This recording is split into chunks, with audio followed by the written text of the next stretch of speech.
Hi.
She's home.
Good evening, everyone. Thank you for coming to this evening's public meeting for the 7th District. Tonight you'll be hearing updates, of course, from our representative for the 7th on any activities and programs happening. But we also have updates from our at-large reps and ministers who will be able to also talk about any activities that are happening in the district. We're going to get straight into it, but of course, first we're going to have Minister Roxanne Toussaint bless this evening's proceedings.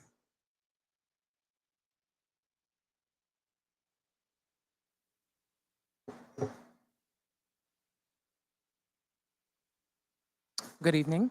Can we please stand for a word of prayer? Most heavenly and gracious Father, we give you thanks for an opportunity for us to come today. We bind and rebuke every plan of the enemy concerning our territory, concerning our community. And as we've come today to receive updates, we pray that our hearts and our minds would be receptive to what is being said and we would conduct ourselves decently and in order. We thank you, mighty God, for an opportunity to meet with our representative and those that represent us. We pray right now for your spirit to guide their hands and guide our nation, because if our government fail, our country fail, and if the country fail, the people fail. So we thank you right now for your divine intervention in this meeting, Father God, and that everything that is done and said here today would bring you honor and glory. We cover this meeting under your blood. We cover those that are on their way, and we cover them as they leave the meeting to go to their separate places in Jesus' mighty name. Amen. As a member of the community, I just want to ask everybody to stand and observe a moment of silence. We received news today that one of our persons in the community, Esther Crab Potter, passed, and we want to take the opportunity to remember her with a moment of silence.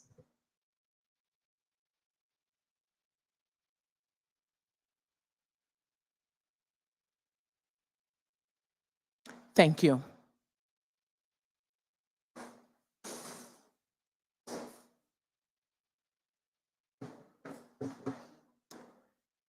Thank you. At this time, I'd like to invite Honorable Shari De Castro to give her remarks for tonight. Thank you.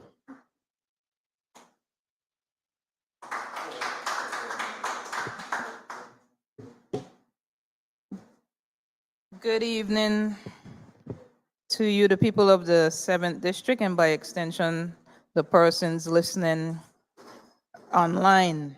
It's a pleasure to be here this evening with the team.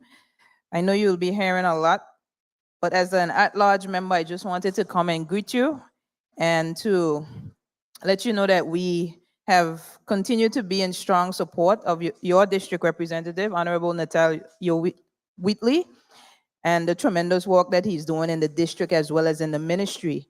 By extension, in relation to my portfolio, the tourism, I just want to update by saying the Premier has a saying that he keeps saying tourism is on the move. And we have seen that. It's extremely evident in relation to our cruise sector, in relation to our yachting sector, and even our land-based hotels, as well as our villa rentals and so forth. And we are immensely grateful for the great work that this government has put forward in ensuring that we reopen our economy, reopen our ports.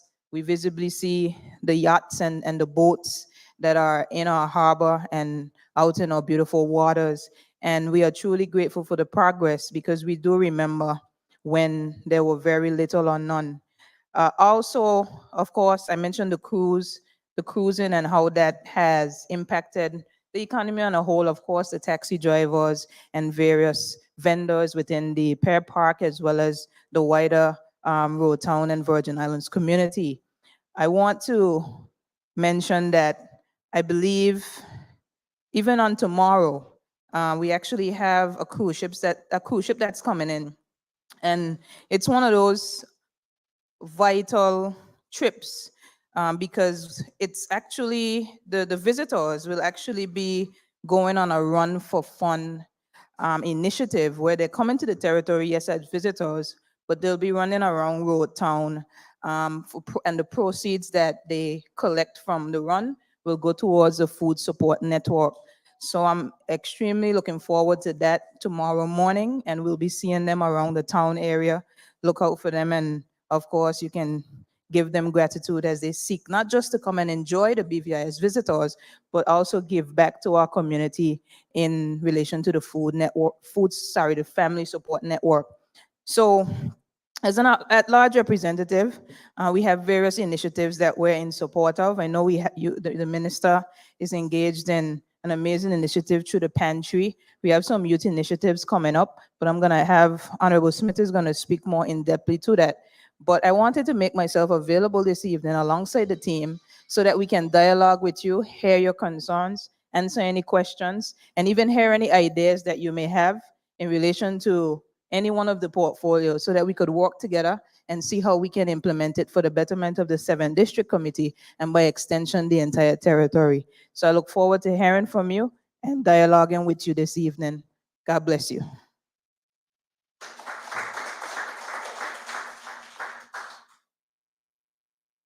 Thank you, Honorable De Castro. We're going to now invite Honorable Neville Smith to the mic for his remarks. Thank you.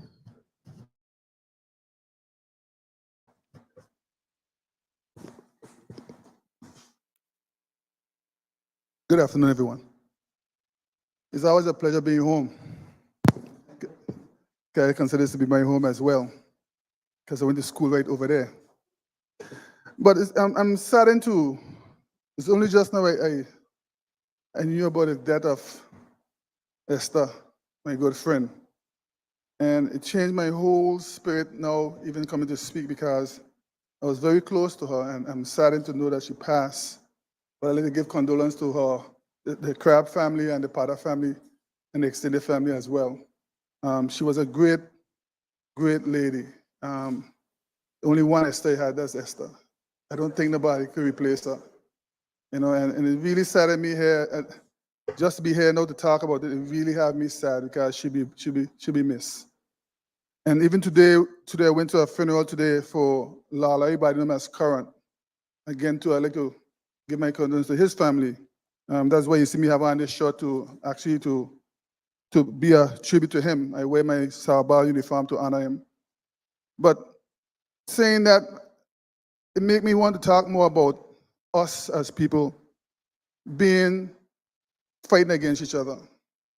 I mean, today the pastor had a summons and he talked about love and how we need to start to speak to each other. And I want to continue that because I realize a lot of times we let things get in our way, in our vision, and we stop loving each other as people. And we have to start getting back to that, believing in God and doing God's work, which is looking out for each other. So I'm here tonight to just say, please, we have to stop this fighting among each other and start looking out for each other. I must say that before I continue my speech. One of the things that I'm trying to bring forward here in the 7th district, which I'm trying to do in every district, I'm trying to bring a think tank to every district where the young people will be involved, and we're talking from the age of 16 to the age of 33. So I'm putting this out there now so that people know it's coming. So you can start to get yourself together. It'll be something very interesting because we want to make you know a part of the solution, not the problem. And we want the young people to be a part of that because you are our future. The other thing that we are about to do along with the other large members is we want to start looking at our history. God is a saying, you don't know where you're going if you don't know where you come from. So what we're trying to do is we called the elderly in every district, about 6 or 7 of the elderly, so they could tell us about what was then and how it is now, so that we could kind of merge the elderly with the young people. And we also learn our history and our culture. Because what we don't realize that our culture is in the elderly people who live in us. And if we don't learn from them, we never will continue our culture. So those are 2 things that you could expect coming from us in this new 2022. Because we need to start to merge each other and bring each other together. And that's what my role is going to be. When you hear me speak, I can always continue speaking about love and togetherness. Because if we don't have that, we ain't going to further than we is right now. So I just want to bring those messages to you and say that this is a government who will continue to work for you, the people, because you're the ones who are important to us. I thank you.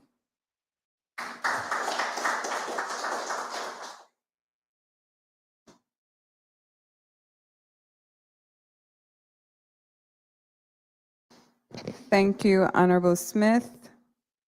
Next, I would like to invite Honorable Kai Reimer to give his remarks.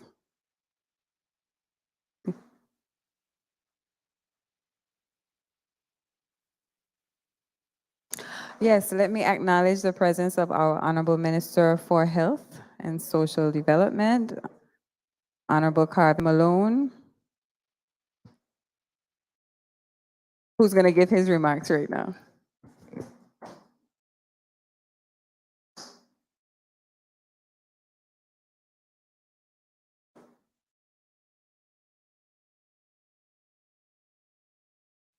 A blessed and pleasant evening, good everyone.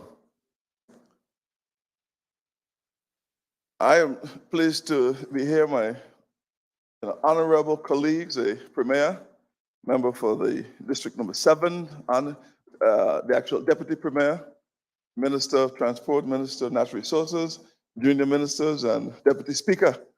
All we'd like to say that we've had quite a busy 3 years. Come February 25th, we will be basically, if you remember, 2019, we had elections. So February 25th will mark the 3-year period, and what a 3 years it has been. Not without challenges. We haven't had 30 or 60 ordinary days. We have had challenges from the time we set, and in spite of these challenges, I'm sure the report will show that we continue to carry on. In the Ministry of Health and Social Development, we've had a number of extraordinary challenges. But even before we reach there, I'm sure the Premier and the Deputy Premier will speak of some of what I'll speak. I don't have to go deep into them.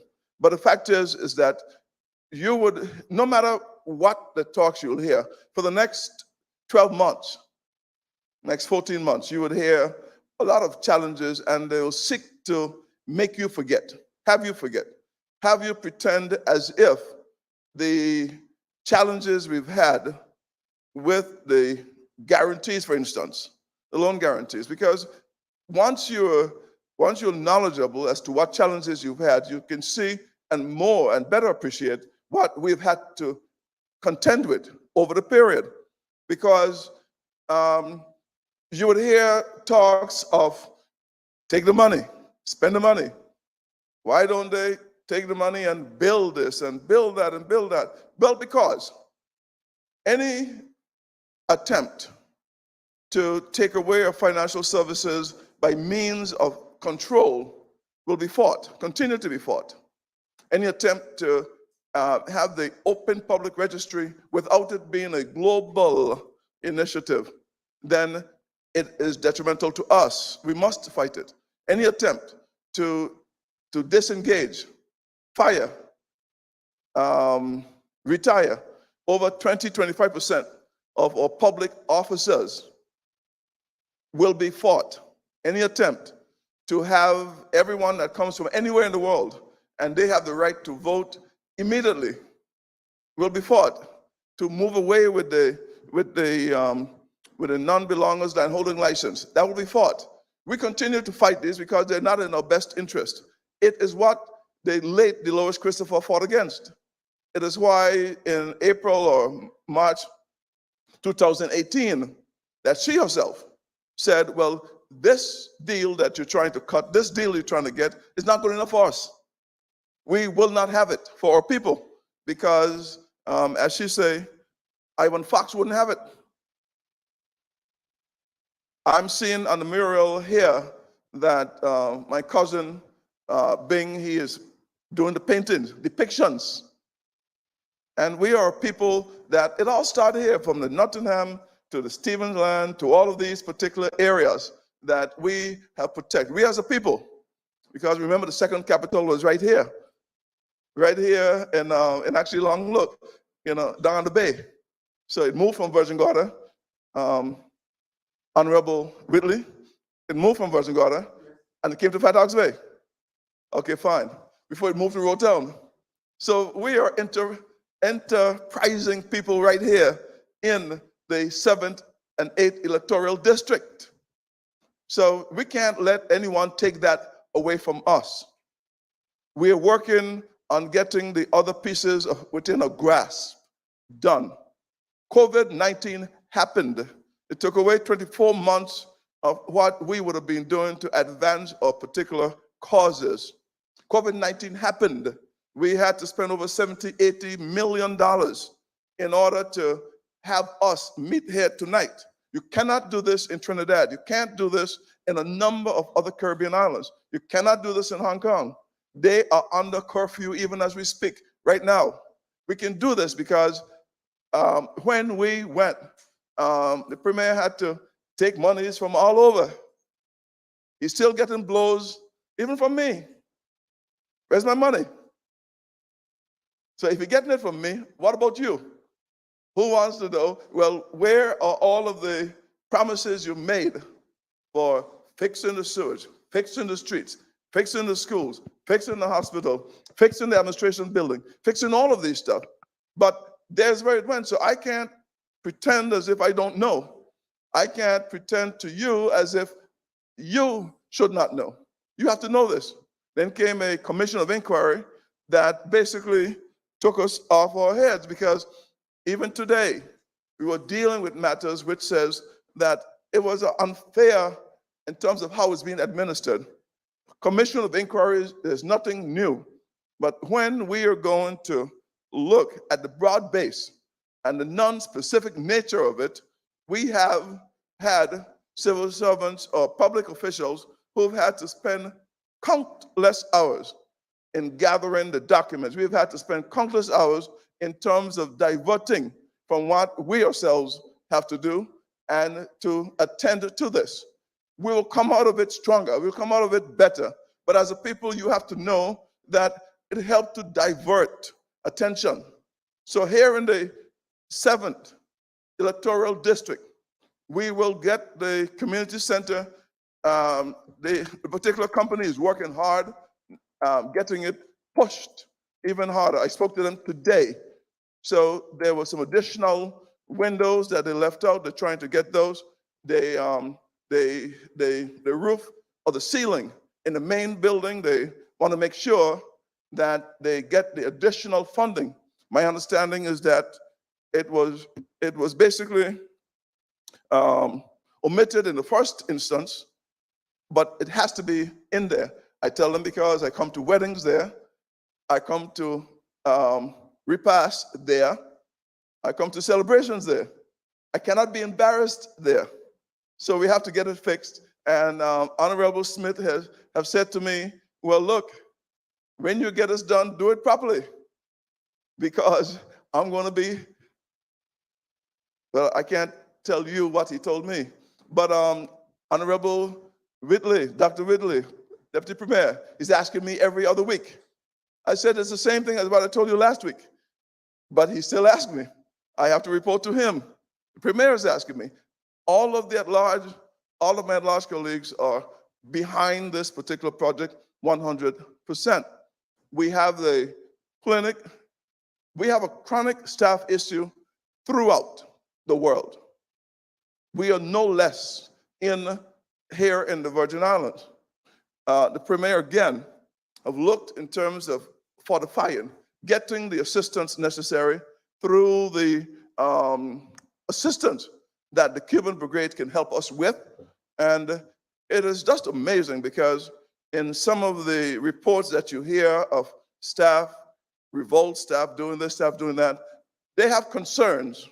And one of the staff was able to tell me yesterday that if you guys did not bring the Cubans in to assist in what we would have had today is a failed system. They told me this. This is one of the main speakers of the particular concerns. But there are concerns that must be addressed. There are concerns that are being addressed. The Premier and I held meetings after learning, because when it broke for us, we honestly didn't know how deep it was. But now that we know, they're meeting with the board of directors, they're meeting with the executive staff, they're meeting with us so that we can then get it resolved. But the only solution to this is to train our people and train our people well. We have positions that are opened. We have positions that exist for training of nurses, for doctors. We must get our doctors from wherever they are in the world back home so that we can then do this. We have issues with public health. Honorable Smith met with some of the members today. But at the end of the day, we must be able to look at all of the concerns we have, because no matter where you are, there are concerns with labor in the world. The Premier hears this every day. The deputy governor hears this every day.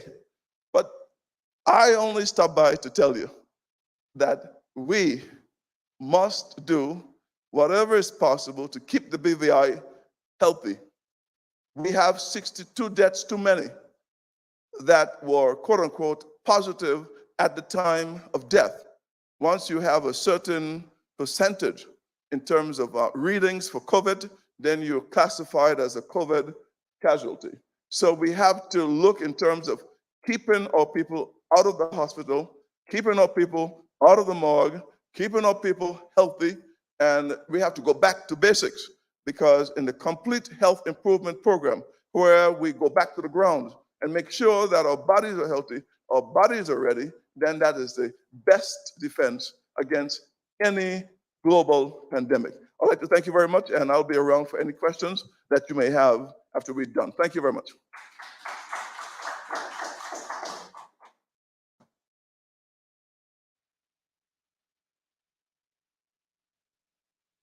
Thank you. And now we'll have Honorable Kai Reimer with his remarks.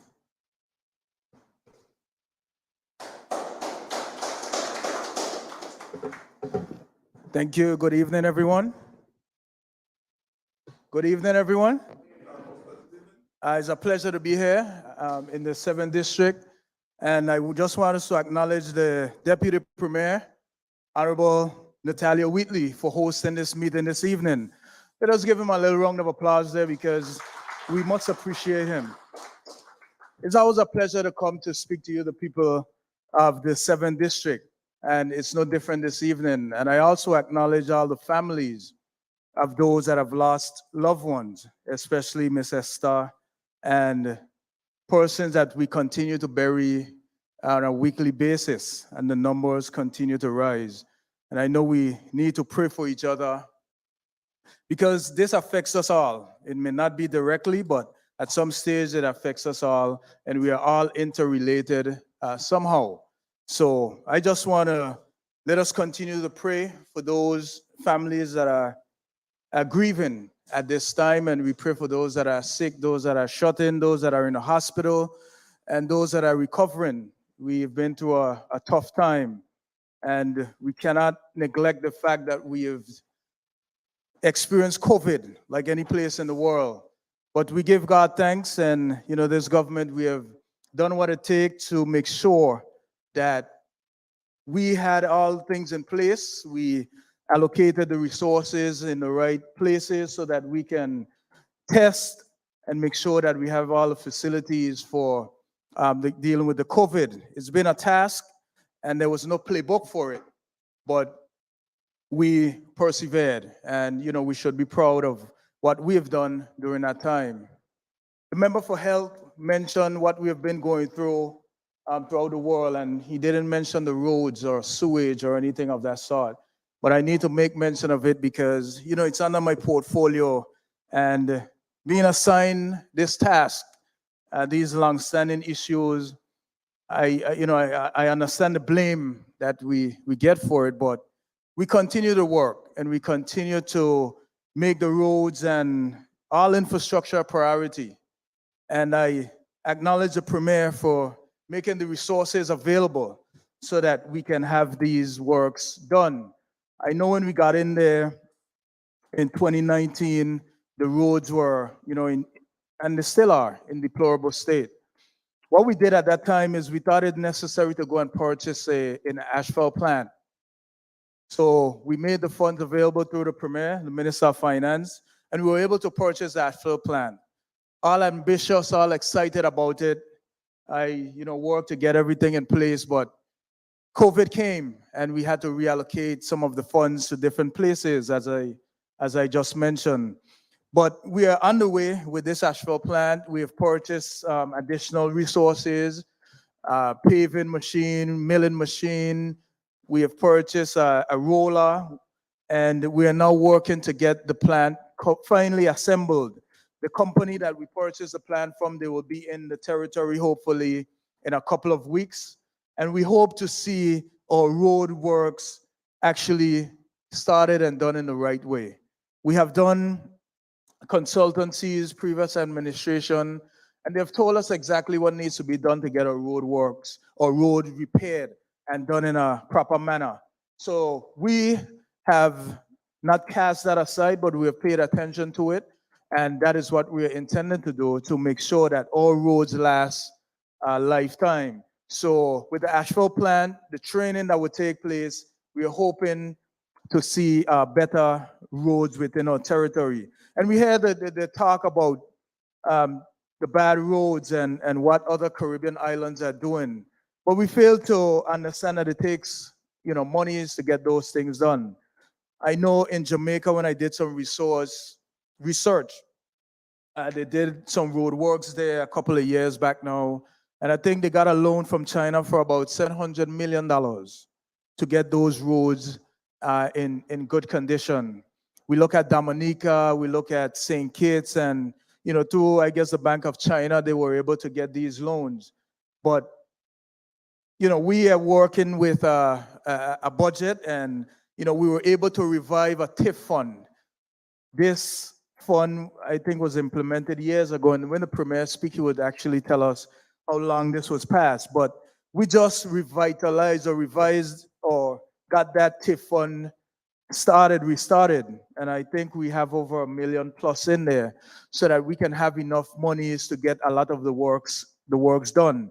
This TIF fund, I think it was canceled or it went away somewhere in 2011, but we were able to restore it.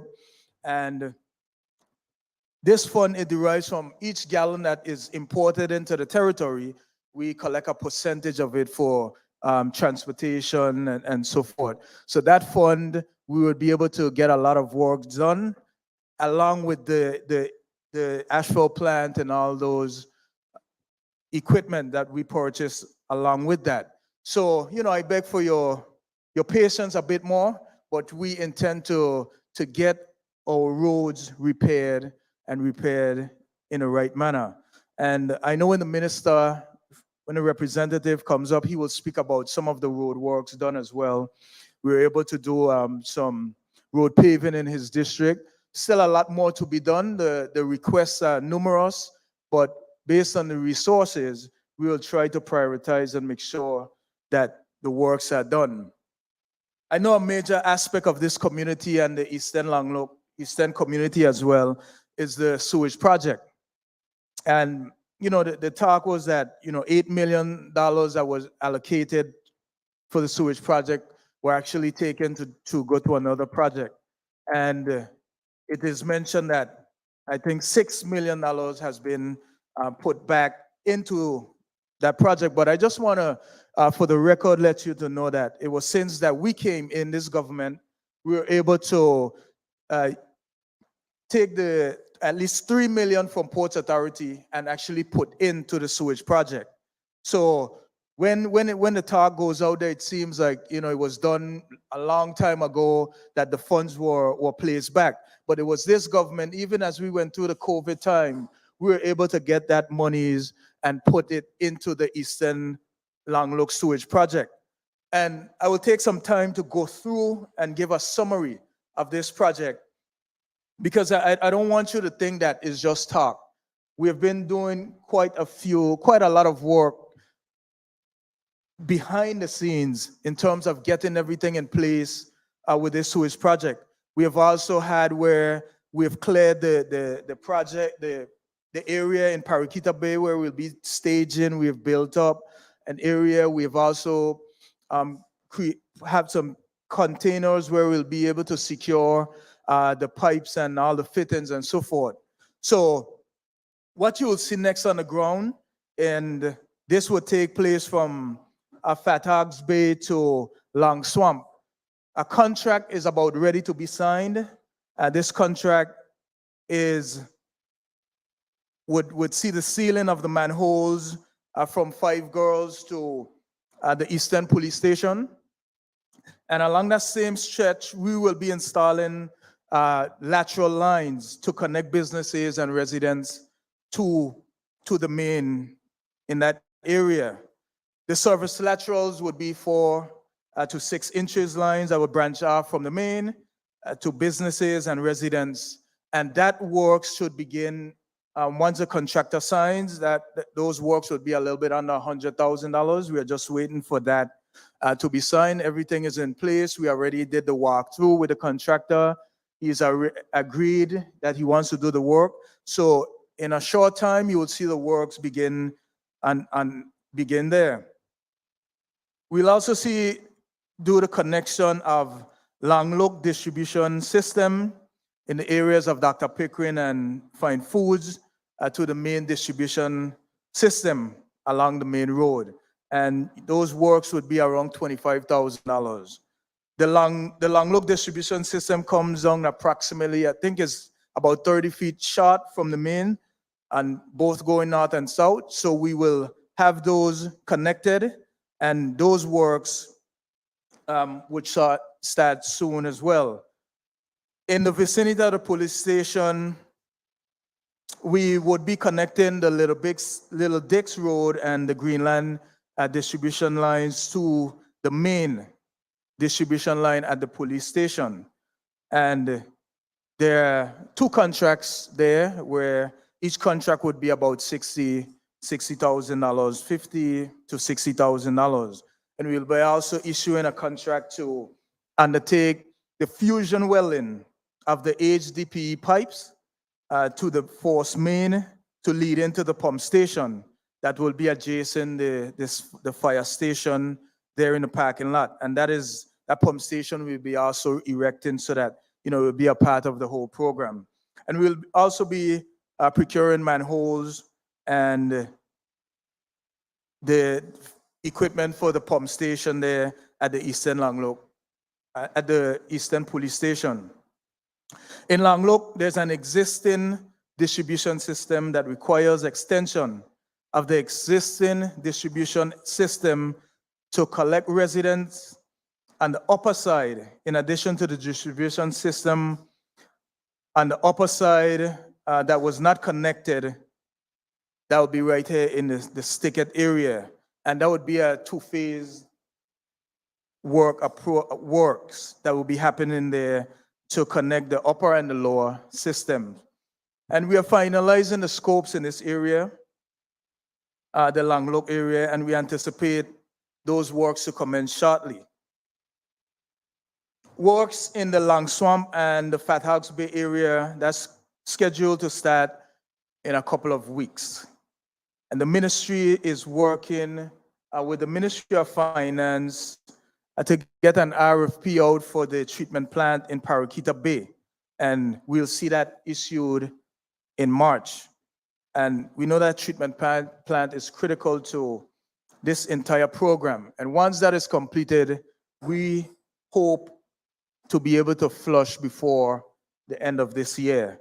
But I don't want to make any promises because the timeline is a bit shorter, but I say at the end of this year, you know, in case of any situation that may occur. But, you know, within the department and the ministry, we are working tirelessly to make sure that we are able to flush in this area, the Eastern Langlook area. So again, we had some delays. I must say we have the funds on hand, but you know, with those delays, it doesn't mean that we are not doing anything. The works, you'll see works on the ground quite soon.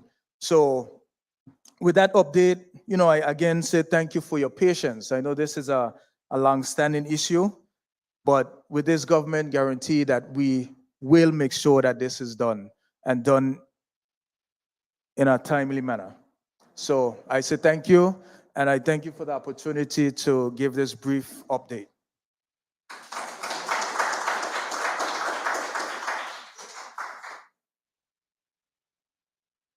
Thank you.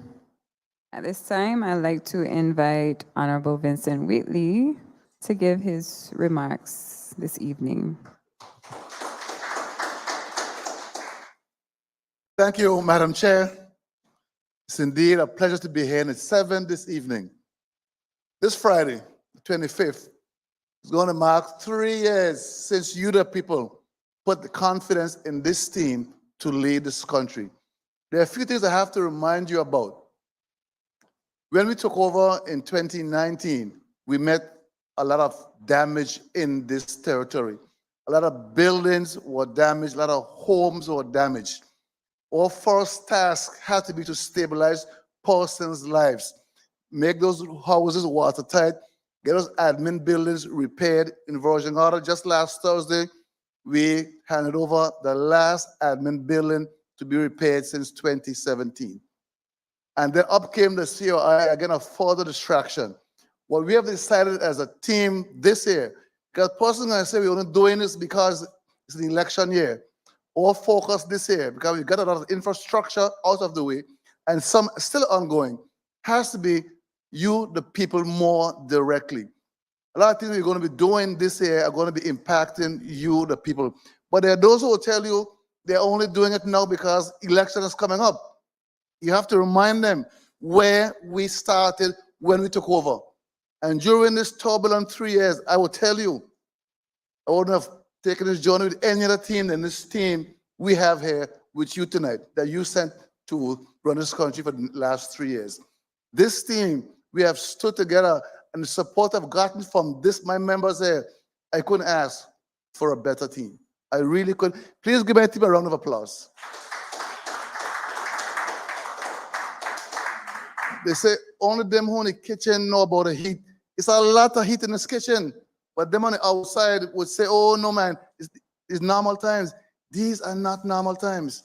We haven't seen a pandemic in over 100 years. Like Mr. Ryman said, there's no playbook. The man who telling you, oh, me ain't going to plan this, that. Where's the book to tell you what to do? Grace of God. We put our faith in God. He said, God, lead us. You lead us and we're going to follow. Whatever you instruct us to do, we are going to do. So all of the prayer and thing we were doing, us. We all know the faces. Is the one above guiding us. God, all forefathers taught us to pray and to believe and to have faith in the one above. We have never deviated from that. All the naysaying is only distraction, but don't be distracted. We are here to make sure all of us survive this pandemic. I'm the Minister for Labor and Immigration, one of the most difficult, challenging topics in any part of the world. Anywhere you go in the world today, there is labor and there's immigration issues. But together with you, the people understanding and us working together, we are going to resolve these issues. We clearly understand the need for persons to own their own homes. If you don't own a stake in your country, who the country is for? Those who own the land, own the country. That's our job. We'll be fighting feverishly to make sure we make homes available and land available and monies available to make sure you're empowered through home ownership.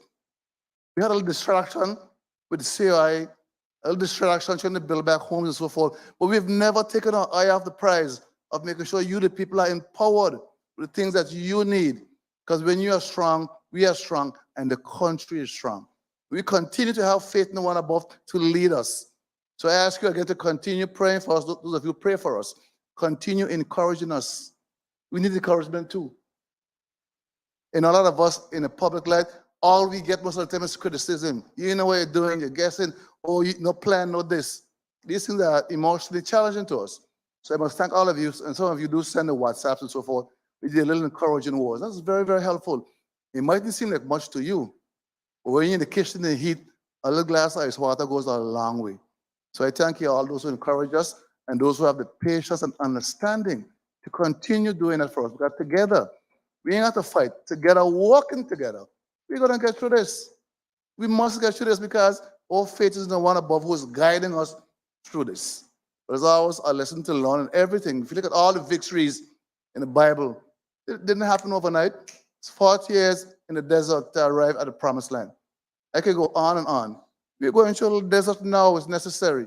We're going to get to the promised land. That I promise you. Thank you.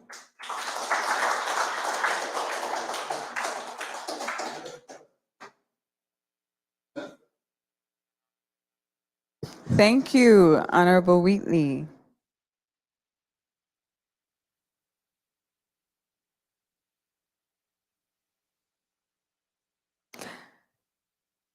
I'd like to invite our Honorable Premier, Honorable Andrew Foy, to the mic to give his remarks. Please welcome him.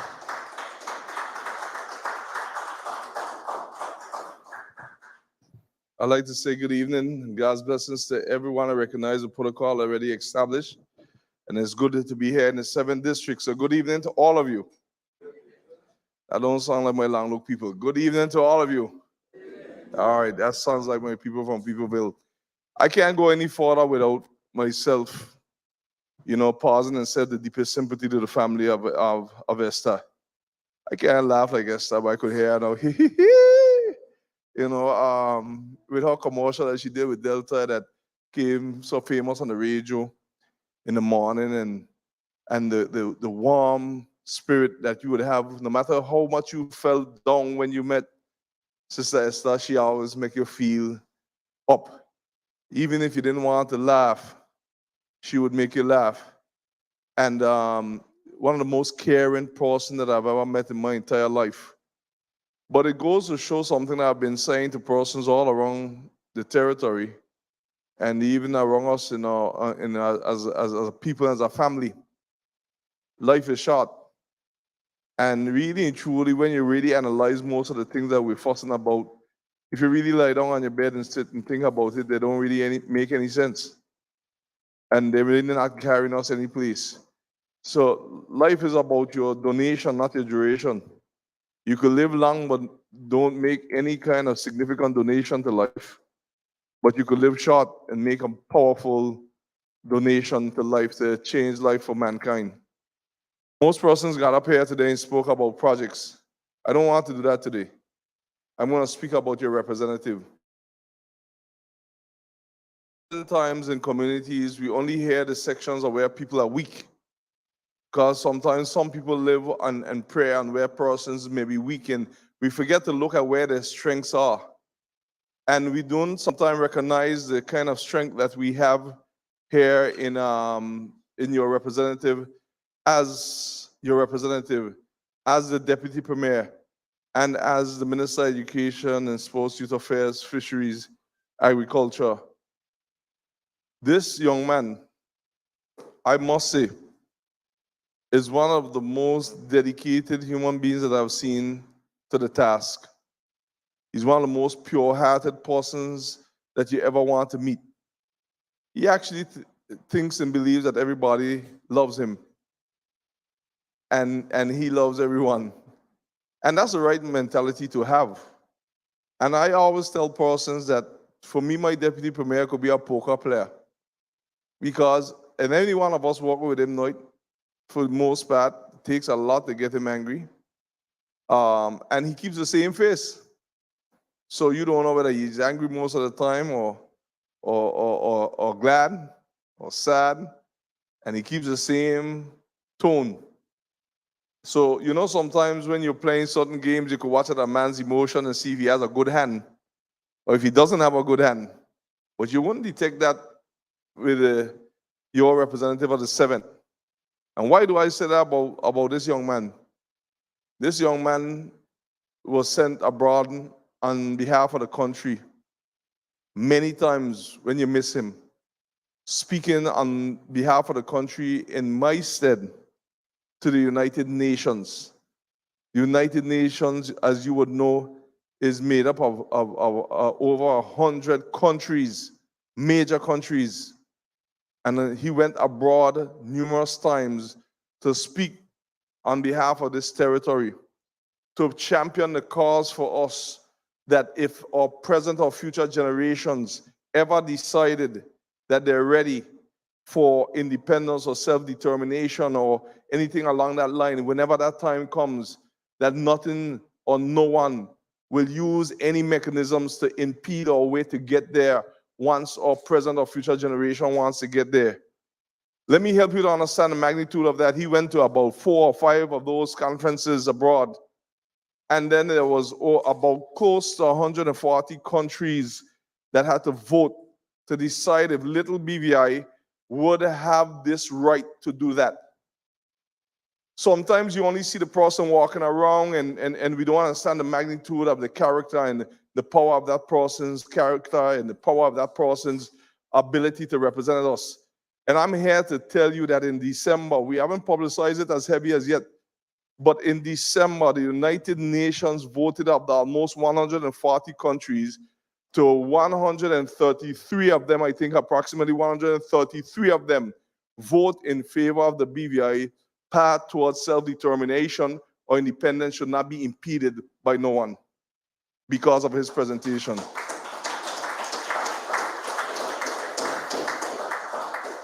And we may take that for granted, but can you imagine little BVI in terms of size have an individual that went and stand up and spoke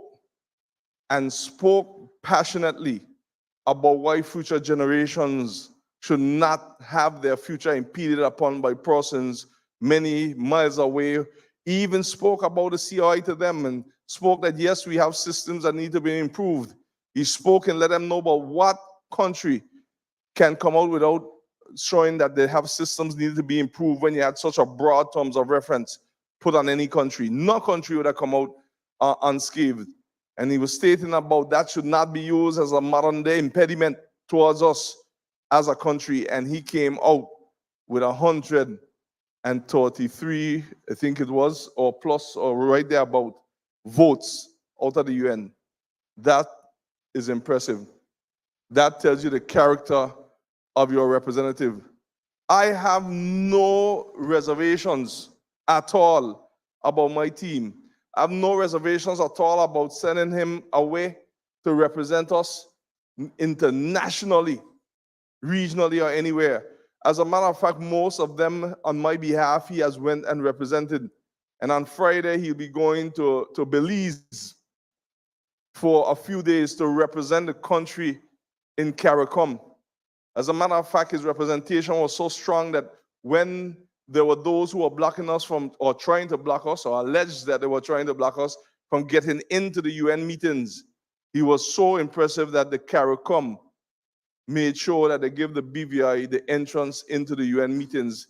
being one of their fellow Caribbean brothers and sisters here fighting.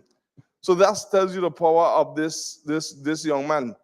But even here on the home front, this young man has been met with many, many tasks. And we live in a community where if people are not speaking loud and being boisterous, we take their meekness to mean that they have weakness. So we try to prey on their weaknesses. But I'm here to tell you that no matter what anyone says, when this young man's term is finished, there are a few things for this first term is finished. There are a few things you can look for. You see, let them say what they want. But when this man's term is finished as Minister of Education, the Elmo Stout High School redevelopment project would have started and been completed, and the children will move out of the issues where they are right now in Passer, back home on the Elmo Stout High School campus. This young man quietly has done this by meeting with the RDA and all the stakeholders for the last 9 to 10 months consecutively every single Friday. So when persons see these progress, they think that they just pop up. These have been meetings that have been had, and I think it's even longer than the 9 to 10 months. This young man would make sure that our children are in areas that are less mold infested and on the Elmo Stout High School campus, bringing them back home with all of the students that move out during the hurricane. That's a major accomplishment because there were many who could have done it, didn't do it, but now all of a sudden they're telling you that what needs to be done. But I want to congratulate him on staying steadfast in purpose and diligent in actions. And today he was in a meeting where all the necessary paperwork has been given to RDA, and the tender notice for the Jocelyn Dyke School will now be going out so that the persons can bid on the Jocelyn Dyke School, and that should take around 14 months to construct, but at least it would have been starting. That school has been promised since Big Ben clock was a watch. And under this man's watch, that school will be built. We also seen many other areas of great repairs that are needed, and he's quietly doing them. And one thing I must say, he's not loud, but he's effective. And I want to say that the people of the 7th District has a very super powerful young man. And I want to tell you that for every weakness they name from him, I can name 10 strengths. And I want you to tell me, show me a man or a being or any human in terms of mankind who doesn't have a weakness. Show me them, and I'll show you a liar. But show me someone that you can have confidence in, someone that you can trust, someone that will not be pilfering your tax money, someone who really genuinely cares about the people of the Virgin Islands. I will tell you, if you want that representative, you have that in the person of Dr. the Honorable Natalia Wheatley. And I will go further and say that the reason that I come and say this is that I understand very clearly how this political thing goes. But I'm telling the people here of Long Look that I see clearly that God is going to reward this man for running a pantry where those who need food weekly can go by this gentleman and get food. That is not a small feat.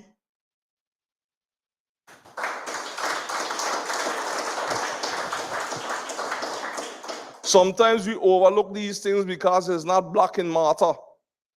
But when you feed those that are hungry and needy, you're taking care of God's human family, and he will reward you.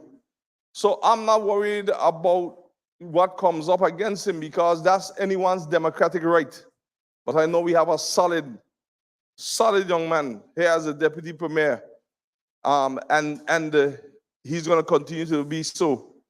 I want to state also that he's a uniter, in that even when we have ongoing issues, sometimes, a government, you'll have differences of opinion, But he's always the one, along with Honorable Neville Smith, even more than myself, that tries to seek peace and try to make sure that we find a way to walk it out. So what you have is someone that genuinely cares. And you cannot buy caring. You cannot make it someone that cares. And one of the things I like about him that you as the residents would know, if he can do it, he will tell you he can. If he can't do it, he'll tell you he can't, and he'll continue to try. So I didn't come today to sell you a project. I didn't come to you to sell you your representative. You already have him. What I come to do is to make sure if you didn't know the true characters of him, you get to hear some of them and get to hear them now. There are other projects that he is working on. I know during the Christmas season, we underwent a beautification program throughout the entire territory, and he did quite a bit of work in the 7th district. As a matter of fact, it was done in all the districts, but if you hear them speak, you'll never know it was your government working with all district representatives. As a matter of fact, I want to say this to the people of the 7 and those listening, and I'm saying this without fear of being contradicted. I was in the opposition so long, I was almost a professional opposition member. And I vowed that when I become premier, if that ever happened, that I'll never treat the opposition side how I was treated.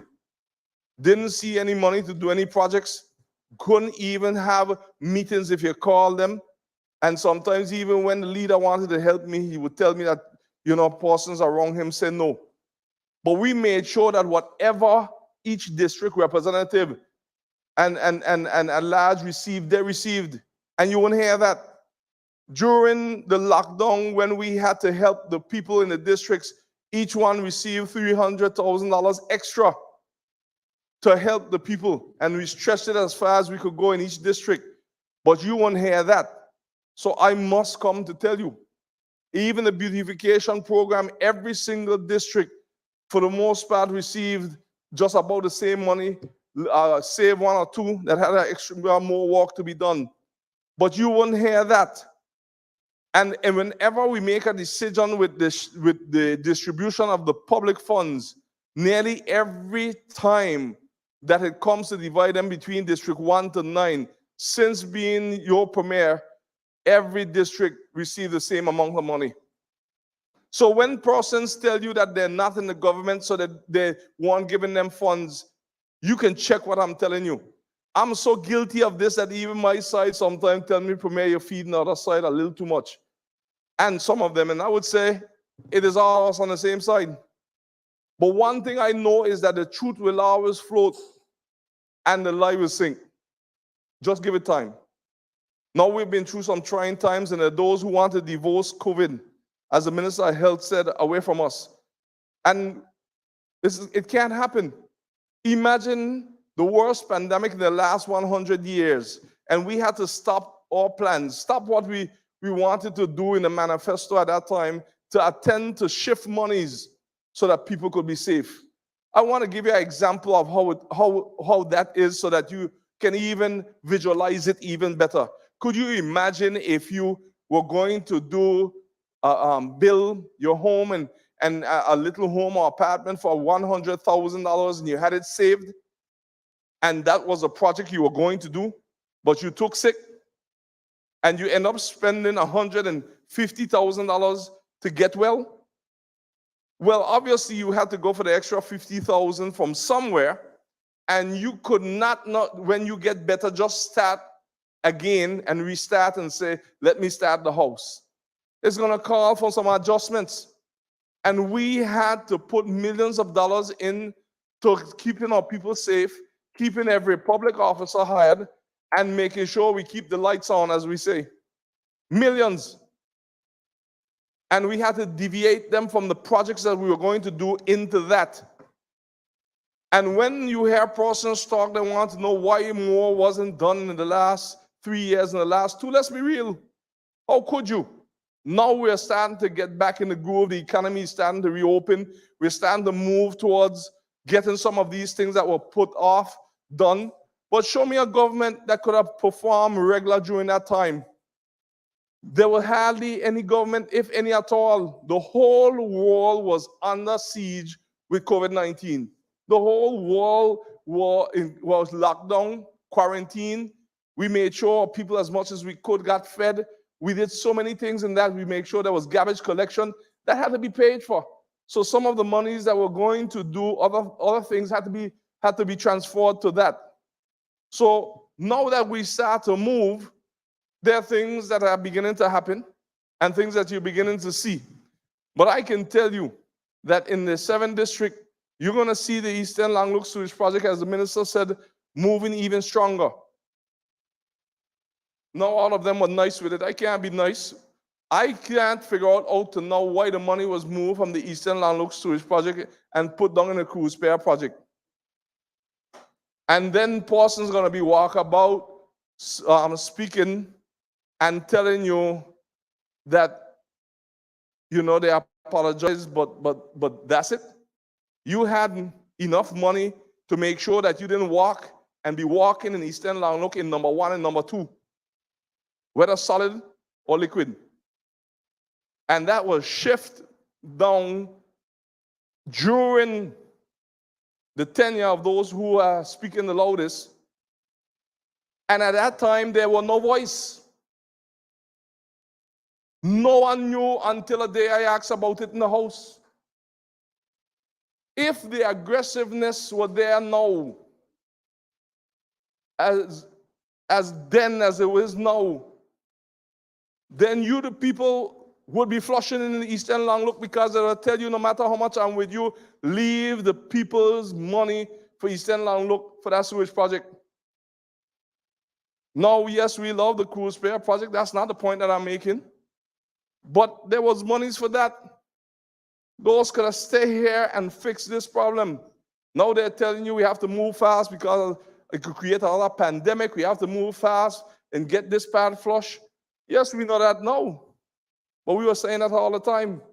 Some persons don't want to hear this, but sometimes you have to clear the record with these things. And now we have to find new monies and put in here to do the Eastern Langlook, which is what we are finding, and the Minister of Transport is working hard to make sure that he get that done. I want to state to you that I also thank you for your prayers and support for the representative of the 7th district. This is a young man. He's not a politician, you know. He loves people, and he's starting to understand it a little better. So people misunderstand the old style of how things were done, that he should fit into that mold. Don't try to put him in that mold at all. That's not him. When you have a genuine person, you hold on to them. And what I'm here to let you to know is that we're not going to join those who are trying to exploit the weaknesses, because he has far more strength. So I want to congratulate the Minister of Transport on a lot of things he's doing. And you see this food production bill, which I know he's speaking on, this too was long in coming. So the Minister of Education, yes, the food production bill, long in coming. And he's been doing public meetings all around. And I'm amazed, because this government has done more public meetings in 4 years than any other government. I don't need to worry about being contradicted in it. Yet, whenever we reach the point of engaging and implementing, you hear persons asking, when was that meeting? Where were they? So I started to save all the links and started to send them out when they ask. And I want to say something for the record in the Western Project while I'm here in Langlook. I can't believe that someone could get up and tell the people that the money for the Western Ferry Project is not available. That is already in the CDB money. So I am, as a matter of fact, you the people need to know that the CDB money was there sitting without nothing happening to it.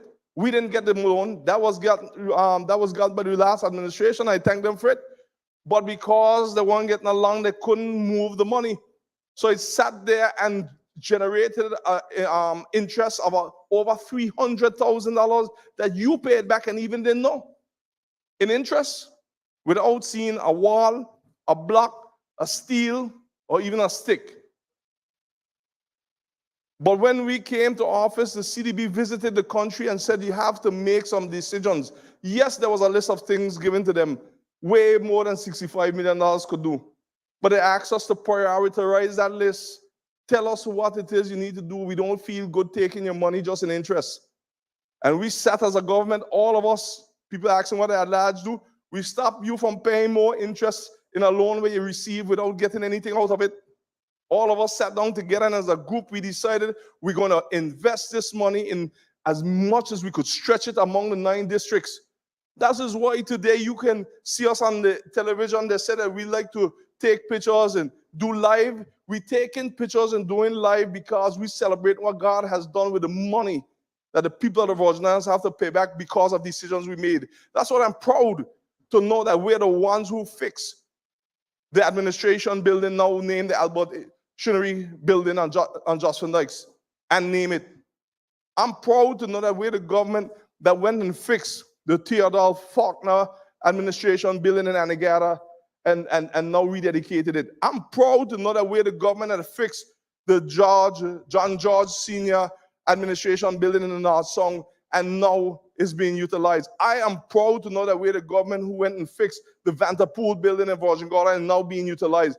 I'm proud to know that we're the government who fixed the Flax building in Virgin Gorda and now is being utilized. I'm proud to know that we're the government who restarted the Eastern Langluk Sewage Project in the Eastern Langluk area, and it will finish so that you could flush. I'm proud that we're the government who started that and continuing it and making sure you, the people of Eastern Langluk, get what you deserve once and for all. I'm proud that we're the government who finally started the Western Ferry Project, and might as well those who have anchored by the project trying to stop it loose their boat off, because this one is going to sail. And I'm proud that we're the ones who went together and fixed the fire station.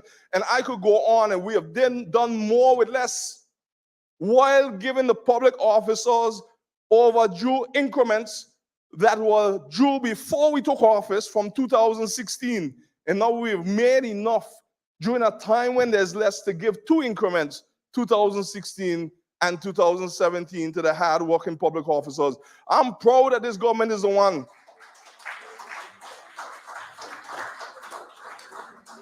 I'm proud that this government is the one that named the Ralph T. O'Neill building when they was telling us, oh, don't do it, wait until it was fixed, and name it before he died, so he got his flowers before he died. And I'm proud that this government is the one that went and started to fix the Ralph T. O'Neill complex. I'm proud that this government is the one who have brought in the electric shuttle, bus shuttle, so you could feel comfortable and ride the climate without damaging climate change. I'm proud. I'm proud of the one to be with a minister who restarted the scholarship abroad funding after stopping in Oma when no money was invested in our people going abroad. I'm proud to know the minister have started that with over $3 million in it yearly. I'm proud of many things. Even today, my heart beaming with pride when I saw the French Montski Bridge started after so many years complaining that it was going to collapse. And today it started. I'm proud to be with the government that started that. I'm proud to know that this is a government also who making sure that we invest in all those stimulus that they're trying to make things look bad with. But I'm here to say that people have benefited from them, and we have more fish now knocking dog than ever before. I'm proud of a government that cares for its people. And yes, they're joined with other forces to try to make everything that we do look shady. But one thing about people who try to make you look shady, if that's not God's purpose for you, then they can't get it aligned with what you're doing. So at some point, they have to decide whether they're on the in the river or they're on the bank with the people of the Virgin Islands, and not hiding and fighting with those who love the Virgin Islands but don't love the people of the Virgin Islands and want to have the Virgin Islands without us. Sometime they're going to have to show their hand. But I'm proud of the government that already showed theirs, that we will use the people of the Virgin Islands. I'm proud to be with a government that is fixing the Fish Bay Road. After so much years, you pass and mashing up your vehicle, fixing that Fish Bay Road. I'm proud to be a part of a government that does that. I'm proud to be a part of a government that makes sure every single sister island, even with reduced funds, is getting some kind of money out of the tax money, fixing that long-awaited road over in Jocelyn Dykes going over in Old Plantation. They're only telling you about the problems with the school, but I'm proud that we're fixing that road to go over, opening new roads new lands, new access for the people in Jocelyn Heights. I'm proud to be the government that's doing that. I'm proud to be the government that fixed a port facility where electricity and all the other utilities can function with and Jocelyn Heights. I'm proud to be the government that did that. And I could go on with things that now is not the time. I just want to whet your appetite to let them to know that we have things in our arsenal to bring out. We have just the facts to bring out. But tonight, I heard a few things that touch my con. And they're going to make me bring some of them out more and more. Because some of them are pretending like they're angels. And they're saying all kind of things about us. Sometimes when I hear back some of them, I want to know how could that be possible? They are talking, but they have not heard from us yet. Because we know things too. But rather than them who want to mash up the whole farm to get one fowl, we care about the Virgin Islands. We don't want to mash up the farm at all. That's why we didn't talk. So I'm confident of the team that we have here. You know why? Because we're real people. Some of them tell persons we don't carry the post well. I tell them the post is not there to be carried. It is the people's post. So we have to be with the people and let the people carry us. So I am willing to stand up and debate with anyone about the record of the Virgin Islands Party government in the middle of the worst pandemic in the last 100 years, where even some ministers of finance committed suicide because they couldn't deal with the pressure.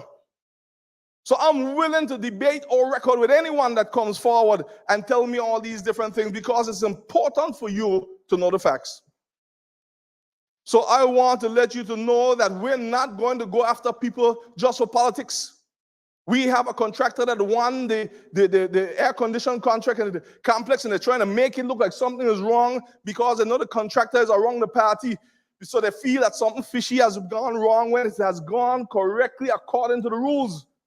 But yet there were so many people around them that we could have made those allegations, but we're not like them. We're not going to bring down people so we can get up.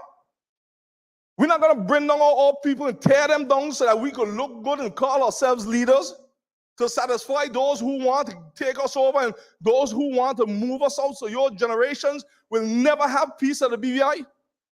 And today in Cabinet, I'm proud to announce that we have been able to pass to waive the compound interest on all persons who have outstanding bills in inland revenue, where it was being compound interest. And you'll hear more about that. So we have waived that for 1 year.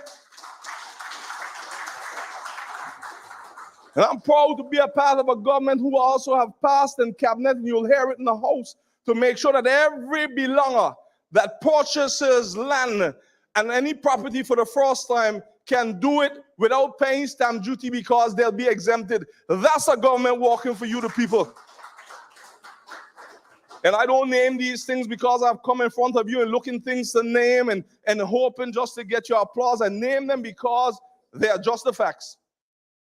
So tonight I come to reintroduce you to the man, Dr.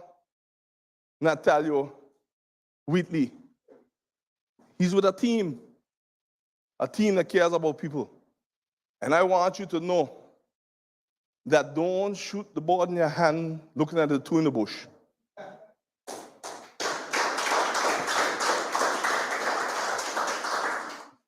You have a man that cares about you. And he's going to get more done. But coming out of COVID, you have to give people a break. But guess what? We're all here. And the COVID number continues to go down. You know why? Because of you. I want you to give yourself a round of applause for adhering to all the protocols. Because when it went up, don't forget this, there were those. They need to call in the experts. They need to call in the UK. They need to take help. They're not doing this. And we told them we're getting help from all around. But our own people are leading it through the Health Emergency Operating Center. Have patience. Believe in your people. Let's walk our plan. And today, we're back down to 63 from 1,000 and change. That's God himself. That's you, the people. So don't fool yourself. And welcome, Honorable Shireen Flex Charles, who just came in. Don't fool yourself. This is a government working for the people in the middle of hard times. And I want to tell you that there are definitely more problems than solutions right now. Because when persons have gone through the kind of economic hardship that COVID has brought on, it's going to take a little while. But I leave with this for you.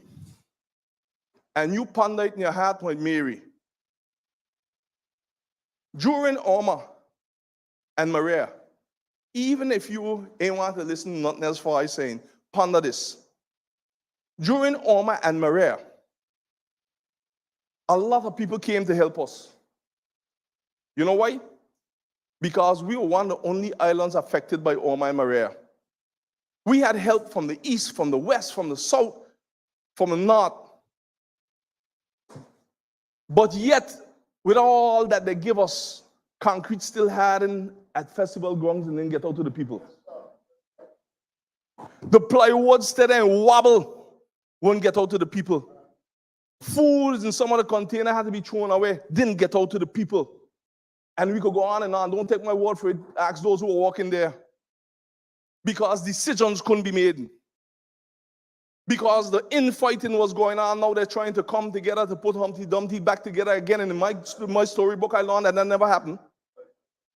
And I want to say now, look at COVID, where no one could come to help us.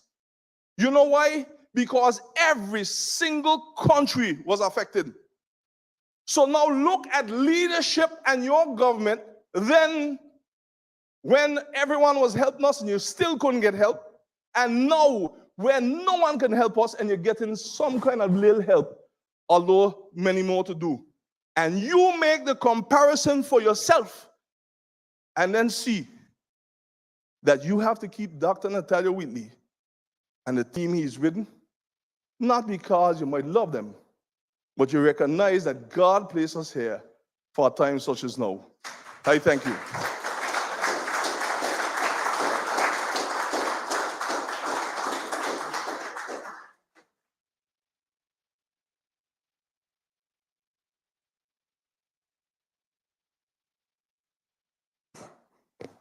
Thank you so much, Premier.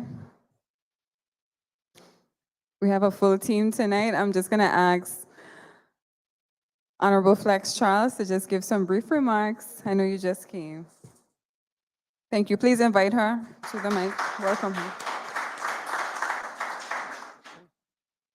What's going on here? Good evening, everyone in the 7th District. It's great to be here tonight once again. I must apologize for being late, but before this meeting was scheduled, I had a previous engagement in Anegada.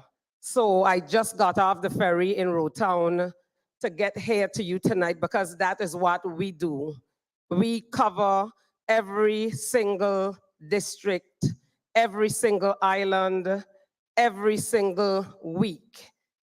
And so I will be very brief, but I want to let the people of the 7th District know that we are here to walk with the people of the 7th District.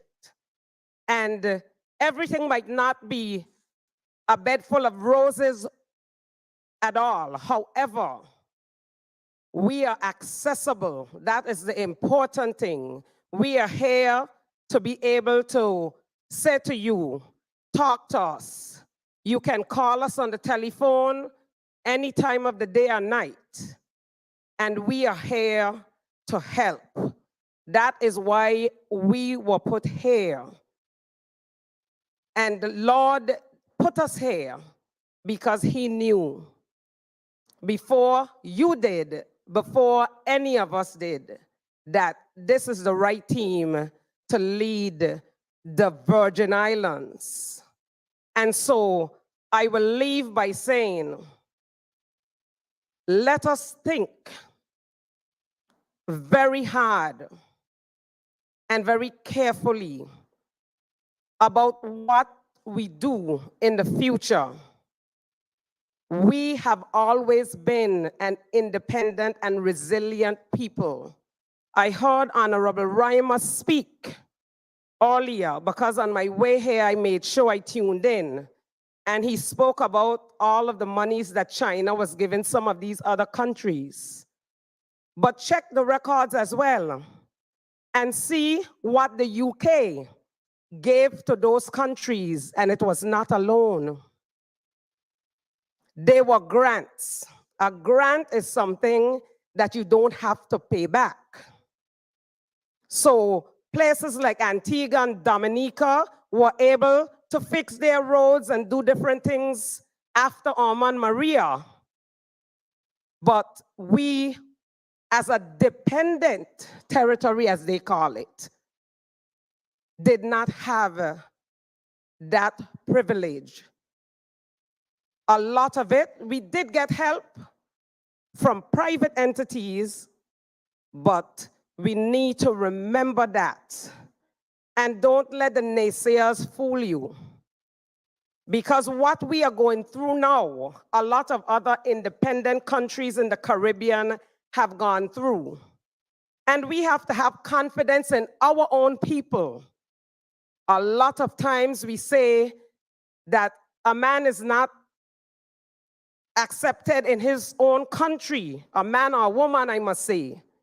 But we as a people have to believe in us.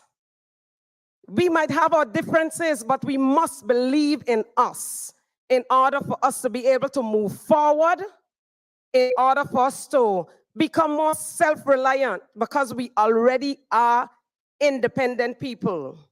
And so I will leave those few words with you tonight. And this is the team that is willing to walk with you and for you at all times. Thank you very much.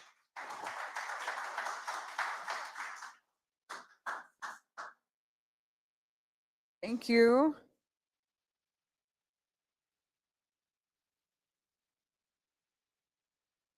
At this time, I would like to welcome our Deputy Premier and Representative for the 7th District, Dr. the Honorable Natalio D. Wheatley, to give his remarks. Please welcome him.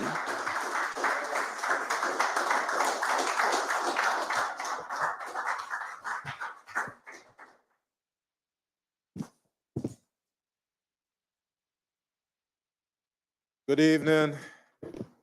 Good evening, everyone. It's a true honor and a pleasure to be here. I want to acknowledge my wife, Premier of the Virgin Islands, ministers, junior ministers, deputy speaker, all you who have come here, gathered here to be in this meeting. Also those persons who are viewing via Facebook. I'm humbled by you taking some time to interact with your government here this evening as we give an update, which is very close to the anniversary, 3-year anniversary of us being elected to office on February 25th, 2019. I want to take this opportunity again to offer condolences. I see Esther's brother is here, and Esther's niece I saw down here. I'm not sure if I'm seeing her here. No. Offer sincere condolences to the family of Esther Brab Potter. It certainly was a shocking news that we got today. Esther was a good friend of mine. We were in the same, we formed an investment club together. And Esther was the treasurer. And every single meeting, Esther would have you rolling with laughter. Because Esther was a true comedian. And she brought joy to everybody's life. And I'm going to remember Esther for that. I'm going to remember her. And we're sad that she has passed. But we're glad that she's no longer going through pain. But she was going through some pain. And she lost her husband not too long before that. And we as a community, we know we've been going through a tough time, losing persons who are close to us. We have been going through a very tough time. And I just want to say to all persons who've lost loved ones, my sincere condolences. I want to thank the at-large representatives who came and spoke. As we know, every district has 5 representatives. And what I love about this team is we have a team which is very supportive of each other. We work together as a team. It doesn't mean that we don't have difficulties among ourselves every now and again. But I can truly and honestly say there's no other persons I would rather be a team with than the individual sitting in this room today. Every single one of them has their own area of strength, and we rely on each other based on the strengths.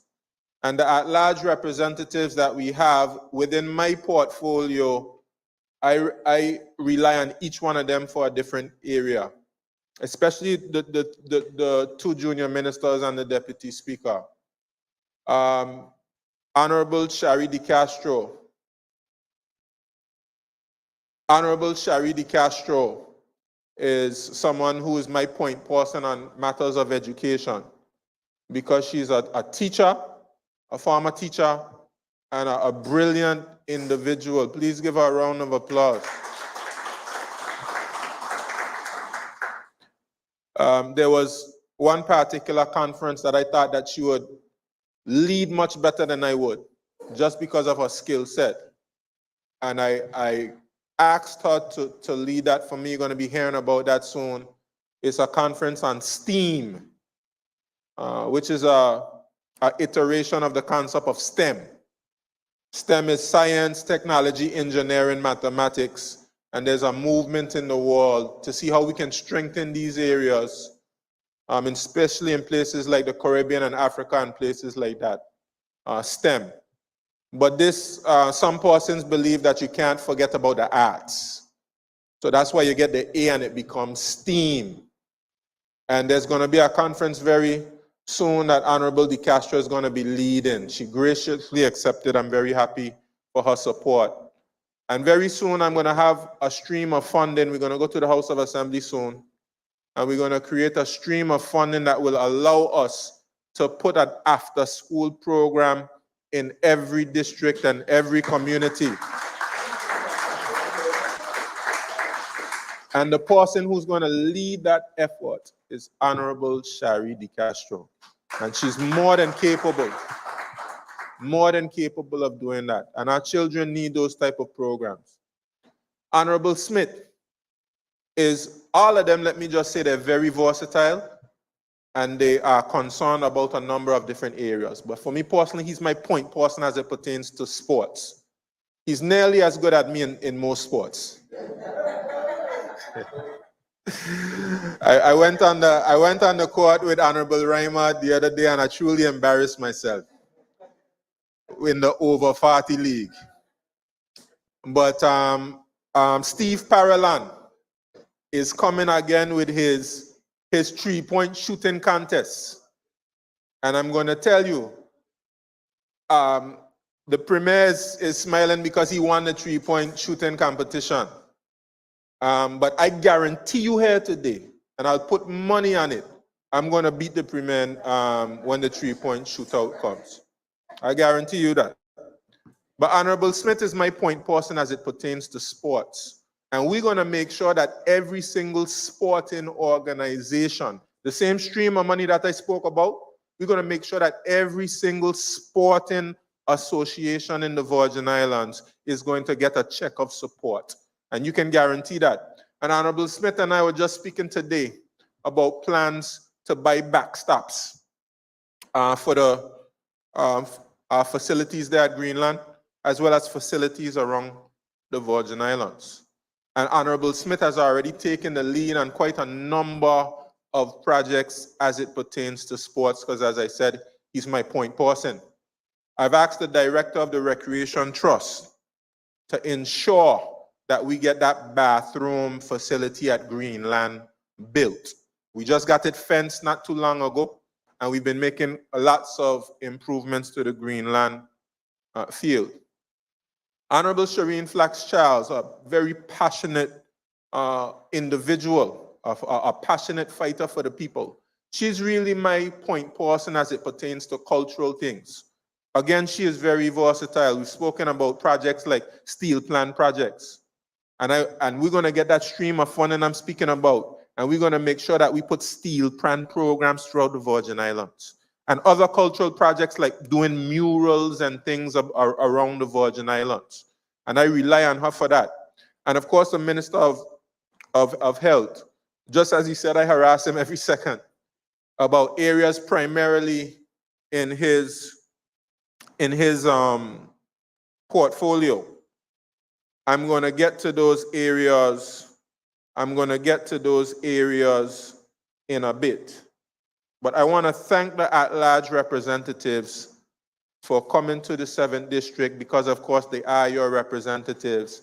And you can call on them at any time, and they will be there to assist you with your needs.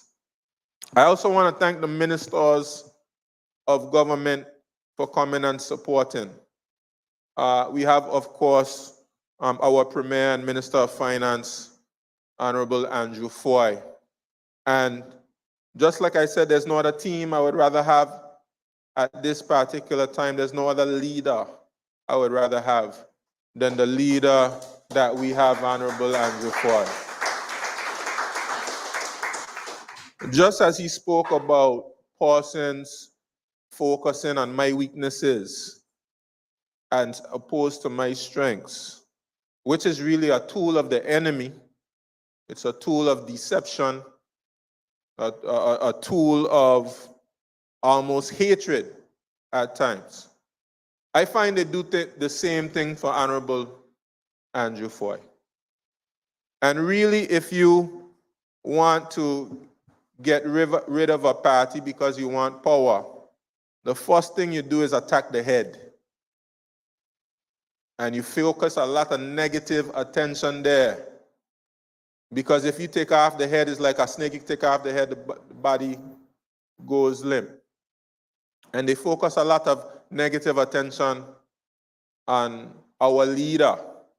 But I can tell you, I would not want to go through this pandemic with anybody else because he has such a heart of love for the people. While in other situations,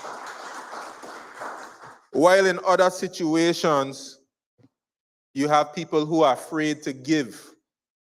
They criticize the Premier for giving too much. You ever notice that? Look at how much he gave this and look at how much he gave that. He wants to give and give and give. And in other situations, people don't give at all. They left you hungry and starving. They didn't give at all. They're very stingy. But the Premier has such a heart for the people that I can go to him with any particular situation I have. And I know that he'll give me a listening ear and he will try. I might have to harass him a little while on it. I might have to pester him a little while, and then after a while he say, Lord, let me get this man off my back. Because he knows I'll pester him, I'll be texting him, I'll be calling him about various issues. But there's no other leader I would want to go through this pandemic with.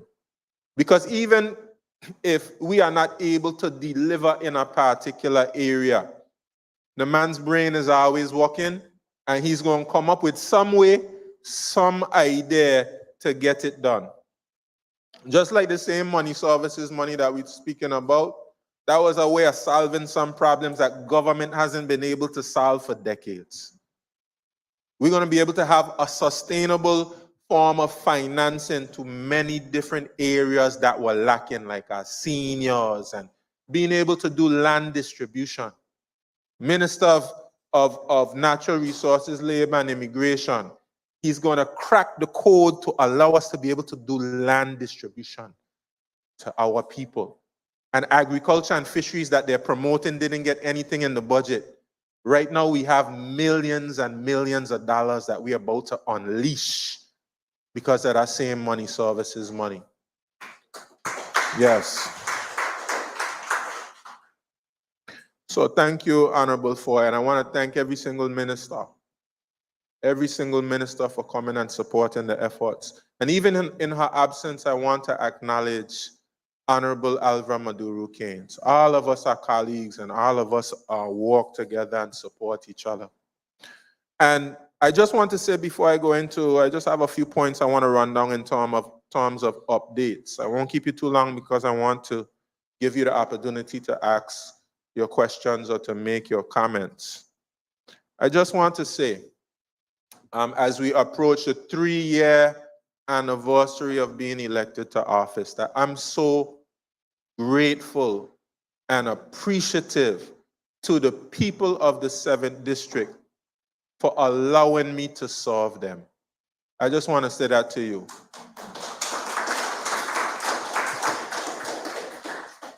There's some persons who go around spreading negative rumors and say, he doesn't like the people of the 7th District. They go around saying things like that that really hurt my heart. Because I really have a real connection to the strong legacy of leadership we have in this district.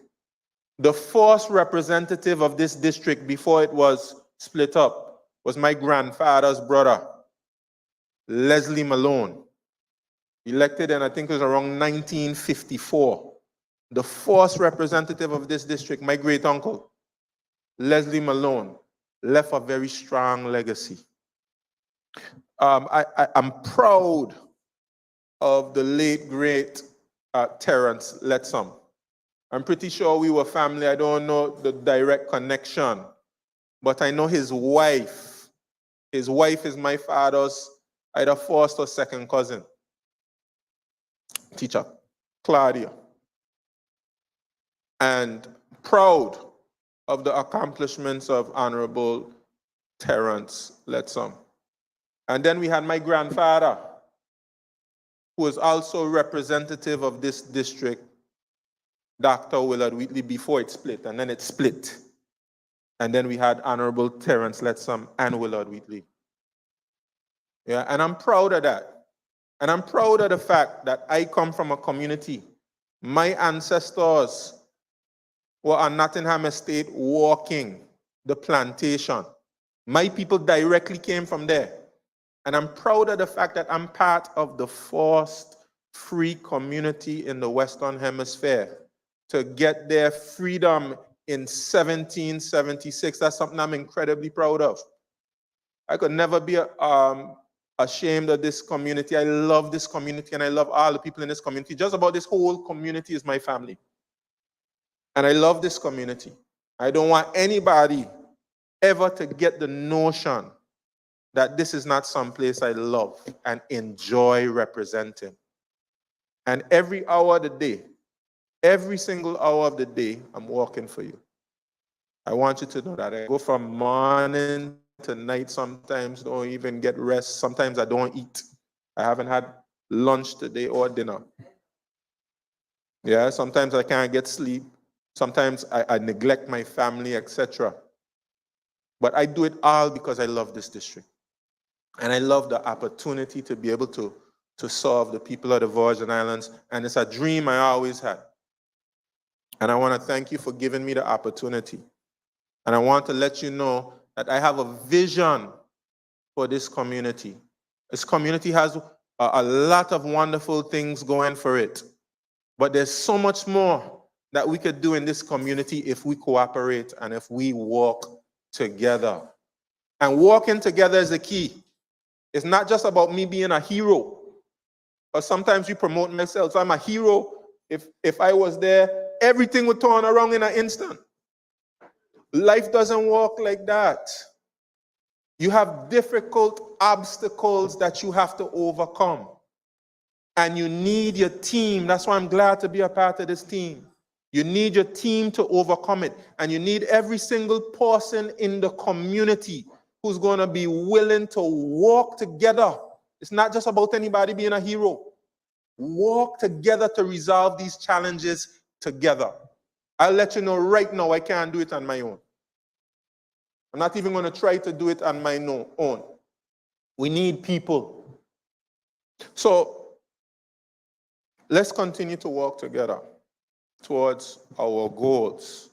I'm going to give you just a brief rundown of the various things happening in this district, and then I'm going to open up. I'll go back to Madam Chair. Thank you for your chairing this meeting. I'm going to go back to Madam Chair, and then we'll open up for any questions or comments that you might want to have. In the area of education, which is under my portfolio, we just completed a contract at Willard Wheatley for some remedial works. And we're going to have some more contracts that we're going to sign for Willard Wheatley because there are more works to be done at Willard Wheatley. At Francis Lettsome, we're also going to be doing some work this year. Primarily, we're going to be paving the courtyard in the middle. When it rains, it gets very muddy. We're going to pave that courtyard. And there's some other works that's going to be taking place at Francis Lettsome. We're also going to get a new playground for Francis Lettsome. And you should expect that soon. And I already mentioned that we're going to start an after-school program for some of the students who, because of the COVID situation, which affected persons all over the world, some of our children are behind. So we're going to be able to have to offer them additional support for them to catch up. I've been working with different persons in churches and persons who've retired, and they've agreed that they're going to help put on these after-school programs for us, and those should be starting very soon. In the area of sports, I already mentioned the fact that we're going to be providing some grants to our sporting organizations. That includes the Long Look Tennis Association, who have never received a government grant. This year, in fact, perhaps even in March, we're going to give them their very first grant because they've been doing such a wonderful job with the students at the Tennis Association. And we have a brother here by the name of Leslie Smith who is doing basketball training. We're going to give him a grant for what it is he's doing in the area of basketball. And with many other associations that we're going to be supporting. So please look out for that. We are already mentioned the backstops that we're going to be getting and the bathroom that we hope to complete this year. And of course, we have the FIFA stadium, which is progressing well. And we're grateful for that. We have our football team, which is abroad right now, doing wonderful things representing us. Also, under the Recreation Trust, I have to mention to you that the Recreation Trust has been tasked by myself, and this is since the chairperson came in, Don Crabbe-Hobart, with keeping the park cut and clean, the Long Look Park that we have there. And through the Recreation Trust, we're going to be doing a lot more work in that park. In the area of youth affairs, of course, we have supported the Youth Empowerment Project. We gave the Youth Empowerment Project the biggest grant in their history. Previously, the biggest grant in their history, which was given by now Premier and Minister of Finance, was $60,000. Okay? With his support as Minister of Finance and with me as Minister of Education, we increased that. We gave them a grant of $100,000. And we were prepared, yes, that's water clap. Of course, I was involved in the formation of YEP, as you may have heard.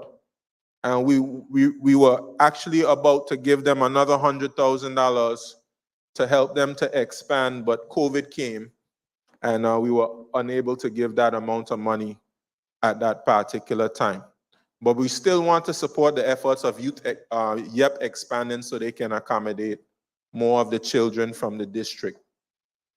We'll also be working with a number of other youth organizations to support other youth programs, like programs in dance and programs in culture and things like that. Culture. As Minister of Culture, I sponsored the Eastern Langlook Heritage Society Christmas activities.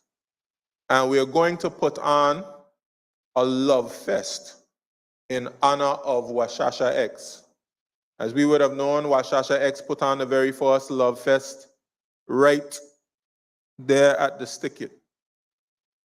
And we're going to put on a love fest in honor of Washasha X. We're also going to be supporting the cultural heritage projects where we're going to be recording our elders. I want to start with my cousin, Miss Ione Thomas. And Honorable Smith, if you've ever had a chance to speak to Miss Ione, she's just a treasure of information. And we want to be able to capture that.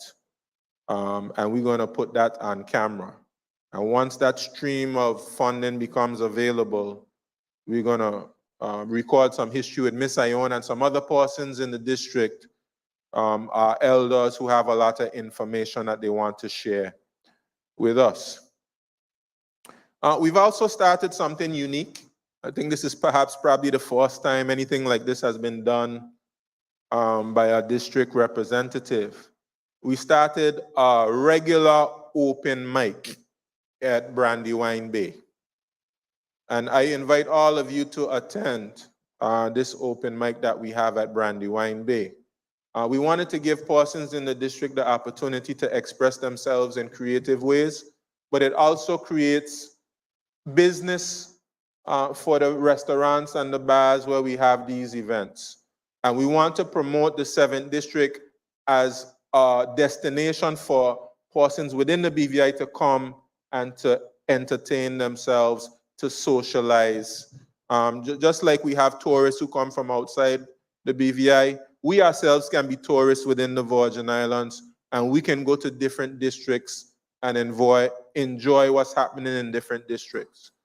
So that was the impetus behind that.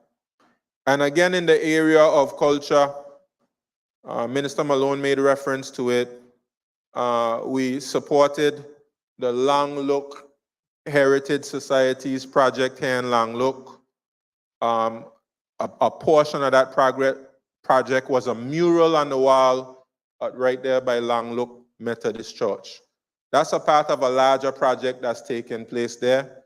Of course, that was started before I became the representative, but I am supporting it fully with the resources that I have at my disposal. It's a good project so that when we have tourists come through the district, they can learn a little bit of the history of this area, which is, of course, we want to make it much more prominent. I'm also the Minister of Ecclesiastical Affairs.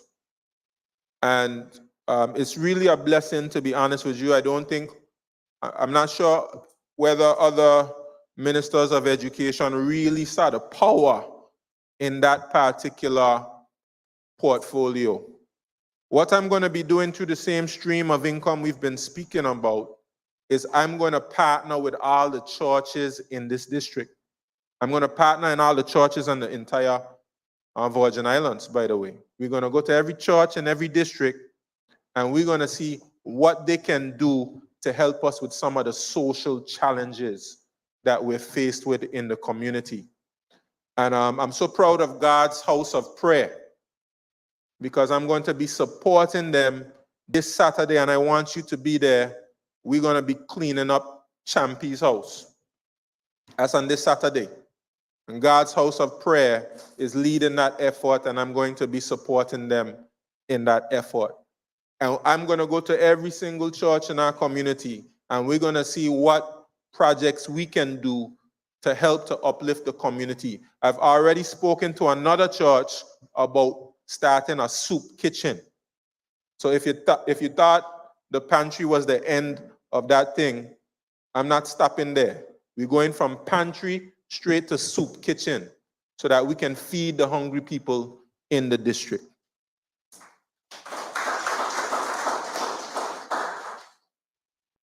As it pertains to library services, by the summer we will have a new library in the East. And we're actually going to name that library in honor of one of our stalwarts. It's a surprise, so I won't reveal the name to you today. But we will have a new library in the East by the summer. We already have the lease arrangements for the building.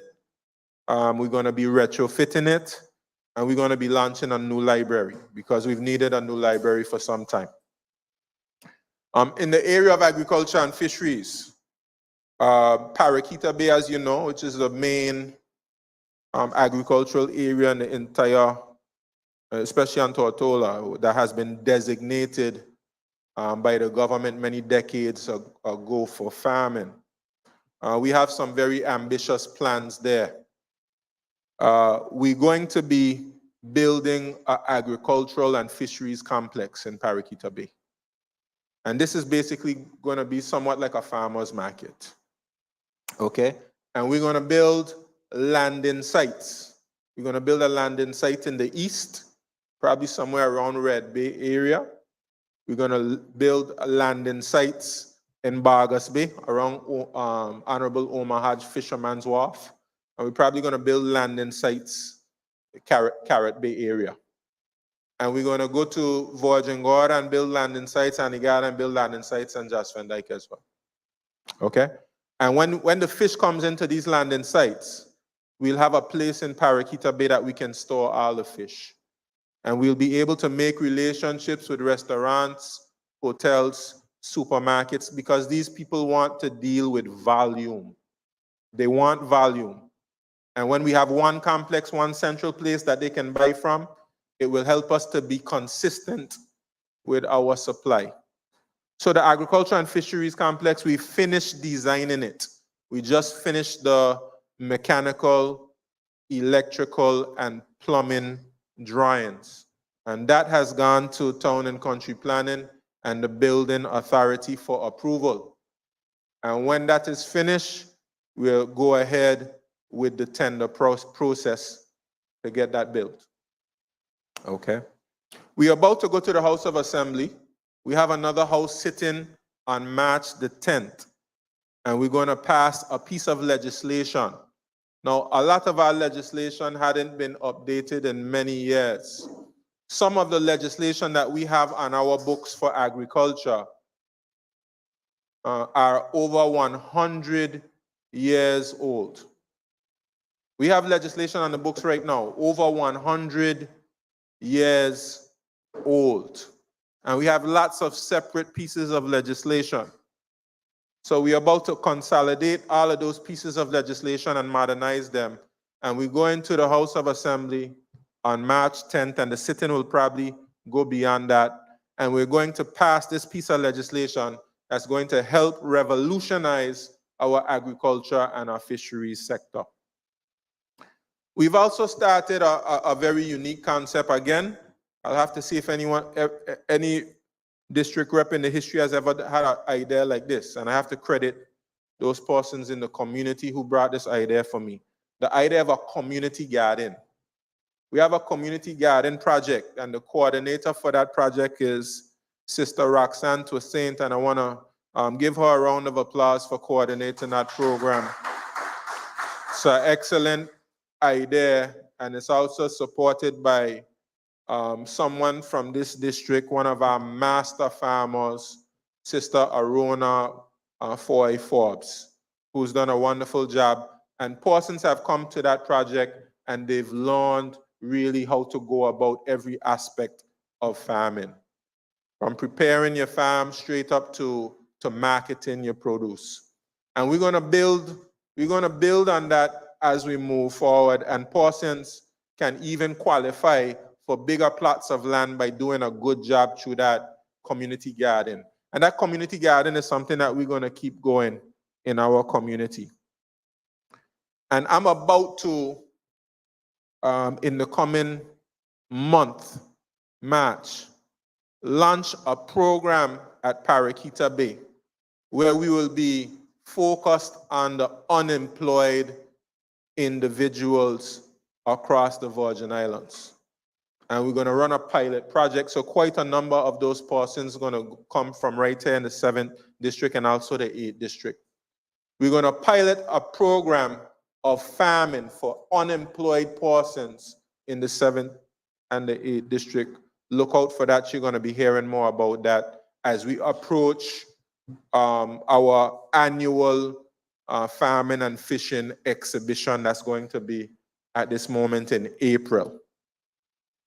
And that's going to be revolutionary because we believe farming and fishing can solve the employment challenges that we have in our community. Under the area of transportation, utilities, and works, of course, over the past year, we've had our bush cutting and our drain cleaning exercise. We've painted rails in the district. We've cut the bush in the district. The minister spoke about the work that needs to be done to the roads. Paraquita Bay Road was in bad shape for some time, somewhere around Hodges Creek area. They came, I appreciate that. I called the director of public works, I called the minister of transportation, and once I harass them enough, they always come out and they do something for the roads. We just recently had some asphalt on the roads. But of course, the minister described the long-term solutions to improving our roads. We came to office and we didn't have any equipment. The minister didn't speak about that when he was up here because he's a very kind-hearted fellow, and he doesn't want to make anybody look bad. But when we came to office, people asking why we have these horrible roads. Came to office, we didn't have any equipment. In fact, the equipment that was sitting there in public works was equipment, I believe it came from China, and it was not working. So if you want good roads in your community, you need equipment. You need the paver, you need the mill, you need the lab, you need the roller. And the minister has procured quality equipment, not that garbage that came from wherever it came from and sitting down there taking up space. So our roads will improve. The minister has his asphalt machine. Our roads will improve when those things are brought to bear. But you see, it's a nice talk. Nothing is done for the roads. Ask yourself why. Ask yourself why. It's because they don't have to drive. I drive the same roads you drive. Trust me, I drop in the same pothole you drive in. Drop it. You know? When you're exposed to the information, it becomes very clear why these things happen. And one reason I enjoy being a part of this team is because this team has persons who are very analytical, persons who are able to analyze problems and solve the problems. And this is what the Minister of Transportation has done as it pertains to the roads. And we see a lot of road work going on right now. And it will continue to go on. And we have to show appreciation for the fact that we had that road work going up Lil Dix Hill and Lower Hope. You know, that helped us out a lot. Just give the minister a round of applause for that. And I know he's going to take care of some roads that we've been looking at there at Brady Gut, Minister. You have one little area right there in the corner. And I know you're going to come through for me and get that done. The minister came through for me. We had that brand new road there going up Brady Gut that I was speaking about for many, many decades. We were able to get that done. And I'm going to be speaking to the Premier, who's the Minister for Electricity Corporation, about getting some lights on that road because the persons have been complaining that it's too dark. And lights have been a real complaint for the people in the district, I have to say. And I'm going to be working with the Premier, and we're going to be working with the Electricity Corporation to see if we can get more lights in the district. The minister spoke about the Sewage Walk. And we asked for those persons who are interested in being a part of the Sewage Walk to go and register at the Ministry of Finance there at the Coleman Building and quite a number of you have registered. And we're going to be moving forward with those works because the minister has all the BQs. And he went and he spoke about it today. So things about to start happening. So if you haven't registered and you want to get on the walk, go down there and register tomorrow. Because when we turn off, I don't want you to say, well, why am I left out? Or is you left out because you did not register? I want you to go and get registered. And then we're looking forward to that sewage walk. And just like the Premier said, some of those who were in there for 8 years and neglected the sewage walk, didn't do anything to advance it, are now coming to you and telling you that you're not going fast enough. Imagine that. So we're going to be moving that project forward. And this year will be a key in moving that project forward. And of course, I want to thank the minister as well. He's put down a few speed bumps for me, but we need some more speed bumps, I have to tell you, Minister. I know sometimes persons complain about the speed bumps, but we have the constituents in the community who they can't cross the street because people drive too quickly in the community, and persons are afraid they're going to get run down. And safety has to be number one. Even though sometimes it's an inconvenience for persons who want to get where they're going, safety has to be number one. We put some speed bumps right there by the Methodist Church, right there by the Stickit, and we had a crosswalk there by the Stickit, and it was very useful to us. I also have to thank the minister as well, because he partnered with me to get that wall that collapsed right there by Miss Edith King. Wall collapsed there. And I didn't make too much noise about it. It collapsed. I just quietly built it back. Okay. And the Premier said I'm learning a little bit more about politics, but I have to be honest with you. Sometimes I'm very uncomfortable going around taking pictures of things that I do. I do it quietly because, of course, I'm not doing it for any fame, but they tell me, take a picture. So take a picture of some of the things you do. And of course, we have the media team that works with me who's going to help promote some of the things that I do a little better because I just go out and I do these things and I don't take the picture. Okay, so that's why he's saying he's learning politics a little more. You got to take a little picture every now and again. Sometimes I just help quietly and then that's it. We go to the area of health and social development. The Minister of Health spoke about the community center. We did get that contract signed for the community center with Zane, Pata, and Associates. Happy to see it start for a little while. Happy to see it's progressing as well. We also have a number of social homes we were able to deliver in this district, and delivered a social home for Mr. Angus Penn. And we are about to, we awarded a tender for the construction of Midnight's home, our very own Midnight, Ted Rapsat. He's been waiting and he's been promised and promised and promised and waiting for quite a long time to get his home built. And by the grace of God, we've been able to move forward with that. We also have Sister Maltina Waldron, who actually was trying to sell government a piece of land for a long time. How long, Minister of Lands, was she trying to sell that piece of land there? 20-something years she was trying to sell that piece of land to government. And it's in such a key area. So we bought it and we're going to put what we call an alms house on it. That's how you say it, Minister? And the minister just today showed me the designs for that house. So persons in the district who've been struggling and homeless will have a place to be able to lay their heads at night. And we're moving forward with that. So don't take the absence of noise for the lack of activity. Things are happening in the background.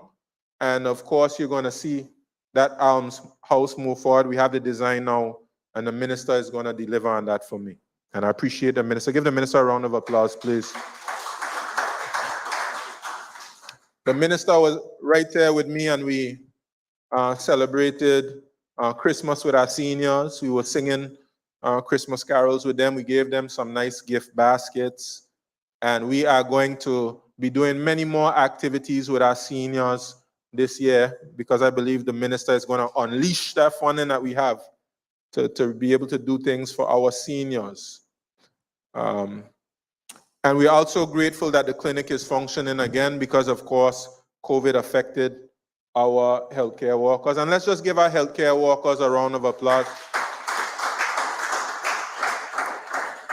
They're working hard for us, and we have to do our best to show our appreciation to them. And we're glad that they're able to get the clinic up and running so the people in our community will be able to access healthcare services and they don't have to go too far.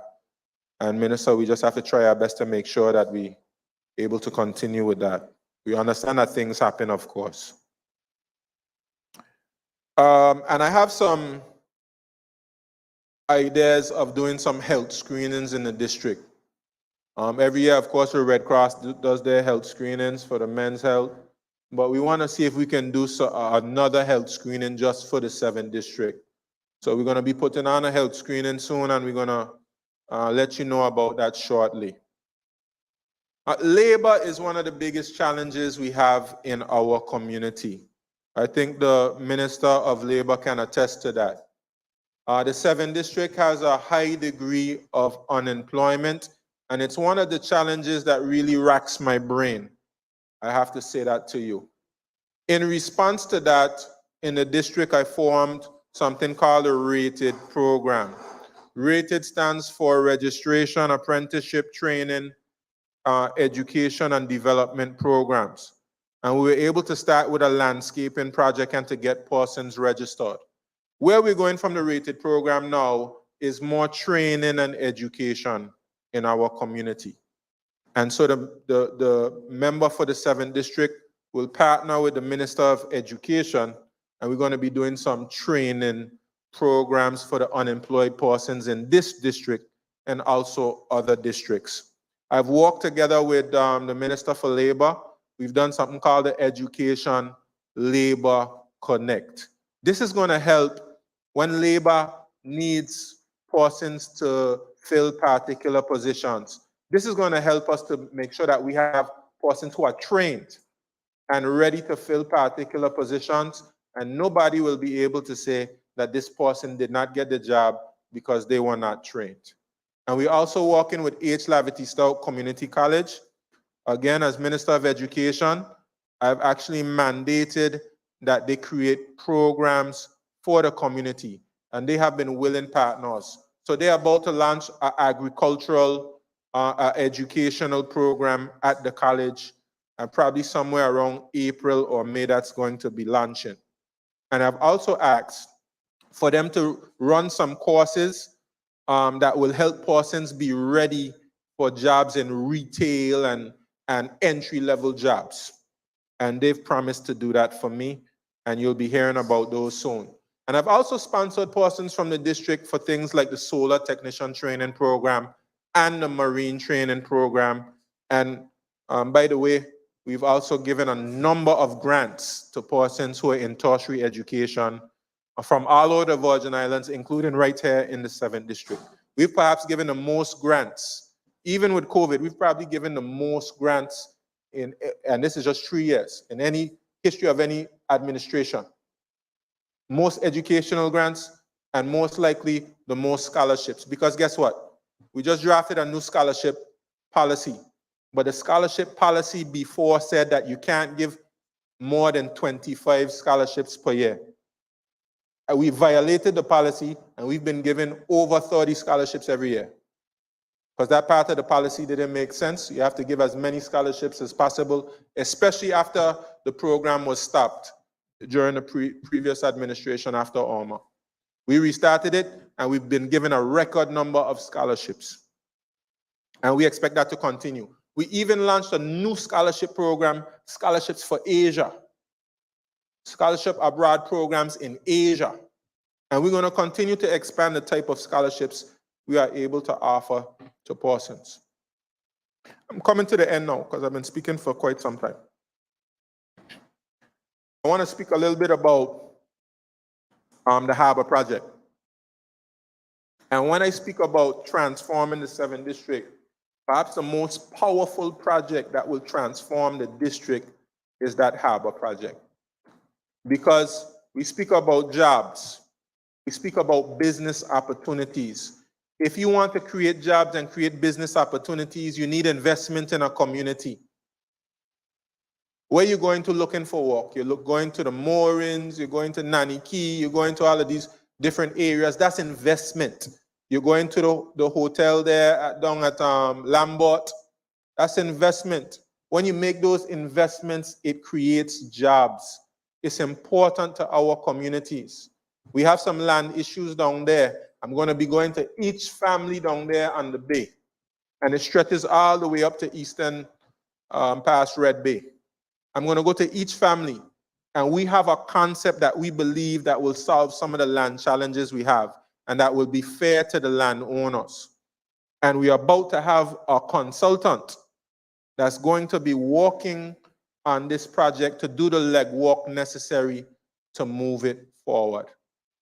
So we're going to be making progress with this consultant and to get all of the legal work done and all of the designs done that need to be done to push that project forward. But let me just say to you, we have a jewel, a gold mine here. This harbor could be the best harbor in the Caribbean. I'm talking about you have to have a vision. Right now it's just down there collecting derelict vehicles and this and that. That can be the best harbor in our region. It just needs some investment. Down there needs a nice 5-star hotel so that when we have the games there at the FIFA stadium and persons travel here, you're going to have sports tourism and you don't have any place to put anybody. Need a nice hotel right there on the water. Some nice condos that persons can buy spaces on the water. You can have nice marina right there, mega yacht facilities. You know, the only limitation is what's in your mind. They say Shawande have more plans than the planet. But if you don't have plans, if you don't have vision, how will you be able to execute it? Lavity Stout, and then we coming up on Lavity Stout board day. Lavity Stout had plans. Lavity Stout had vision. And he also had the will to execute it. And that's what I'm about to demonstrate to you. You won't believe it till you see it, but see it you will. Brandywine Bay project. We have a nice concept with there. We're going to have a presentation to the Brandywine Bay community. Once they approve that presentation, the community in Brandywine Bay, the Brandywine Bay project will move forward. We have a nice concept for the Brandywine Bay project. And let me just say right now, a lot of persons were bawling that tourism was dead. Tourism is buzzing. We have give a round of applause. Minister of Tourism and Junior Minister for Tourism. Give him a round of applause. Tourism is buzzing. We're doing very well in tourism right now. And a lot of persons say we were dead, we would never come back, but everywhere is full.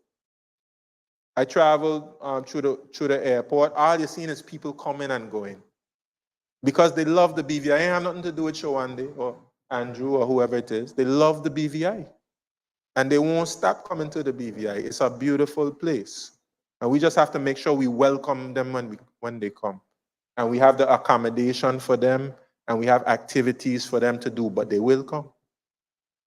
The last thing I will end off with is just the community aspect of it. Yes, we have the 5 ministries. We have our at-large representatives, our junior ministers. But every representative has an allocation that they're given. We try our best to use that allocation to the benefit of persons in the district. The allocation is never enough, I have to tell you. You know, you have persons who approach you. They need grants for funerals. We give grants for funerals. Persons approach you. They need, they're a single parent. They need the money. They get sick. They're unemployed. And everybody here can tell you, You're always scraping and trying to find money to help your people. Isn't that right, Honorable Flagshards? You go around, you give every representative a letter and say, can you help this person, that person? But the money is never enough. And we're always trying our best to help everyone who has a need and who has a concern. We've also, as the Premier said, we also had a pantry because we were finding out, especially during the COVID times and persons were unemployed, there was a need to be able to provide services like that to the community. Persons who are struggling, and there's some persons there who really rely on the pantry just to have something in their cupboards to be able to cook and eat. And I want us to really recognize Aisha Maduro. Give her a round of applause. And not just Aisha, but all of the persons who have partnered with us in the district, Aisha taking the lead, to be able to go in front of Bobby's supermarket, One Mart supermarket, Right Way, and we go and we ask for donations to help persons who we supply with the pantry. And just this past Saturday, I wasn't able to be a part of it because I had to go get my father from Puerto Rico. But I heard it was very successful and that we're going to be doing some shopping for the pantry. And I have to recognize Honorable Malone along with the other at-large representatives, and even the Premier has given donations for the pantry. But Honorable Malone is the latest person to present me with a check for the pantry, but also, and yes. We appreciate that check, Honorable Malone, but you're not alone. Honorable Shireen Flaxcharles gave us a check as well. Give her a round of applause. And also, Honorable Smith didn't waste no time with check. He just gave me the cash one time. And Honorable Cherie De Castro, in her absence, she supported the pantry as well. So, like I said, y'all get your checkbooks ready as well because we're going to be moving from pantry to soup kitchen as well. And also, we've had a number of community cleanups. I think we're probably due for a cleanup. We've had lots of cleanups on Brandywine Bay. And of course, the Brandywine Bay Committee has been very consistent in doing cleanups just about every Sunday morning. I want to applaud them. And while I speak about the Brandywine Bay Committee, I have to just introduce you to the concept that we have in the district to try to get more persons involved. We come in with our district council. We spoke about this when I just got elected, and of course with COVID and a number of things that went on the back burner. But we're going to be forming a district council. This will be the first district council throughout the Virgin Islands. And the concept is we're going to have these groups in various areas. Like in Brandywine Bay, you have a committee. Nottingham Estate, Springgut, they have committees. Brady Gut, and I have to recognize Mitzi Ellis Simpson. Give her a round of applause. She's done a lot of work towards putting together the Brady Gut community, and they did a cleanup. It was wonderful. I was there to support. Got all kind of heavy equipment and persons to do a lot of work in the Brady Gut community. Because like I said, it takes a team. It's not about anybody being a hero. It takes a team for all of us to be able to work together. And we want to expand that. We've spoken to persons right there in Long Low, persons in Nottingham Estate. And of course, we're looking to form a little committee as well in the Hodges Creek area. And this is done so that we can have as many bodies as possible looking to uplift the community and have a direct line to their representative and give me my marching orders, and then I go and try to get stuff done on your behalf. I've spoken too long, but I'm just going to end off by saying I want to show appreciation to all the persons in this district and all the government representatives who support the work that is taking place in this district. I want to thank you for your patience. I know it's quite difficult. And let me just say to you, Just as the Premier said, as he said, persons point out your weaknesses as opposed to your strengths. Let me say to you, I know I have weaknesses. I do have weaknesses. I'm far from perfect. But one thing I have is a heart for the people, and I want to improve.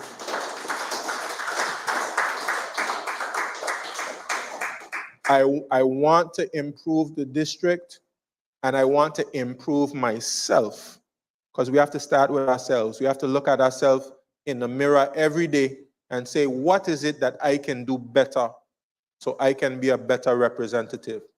So I have persons who call me all the time, some of them here too.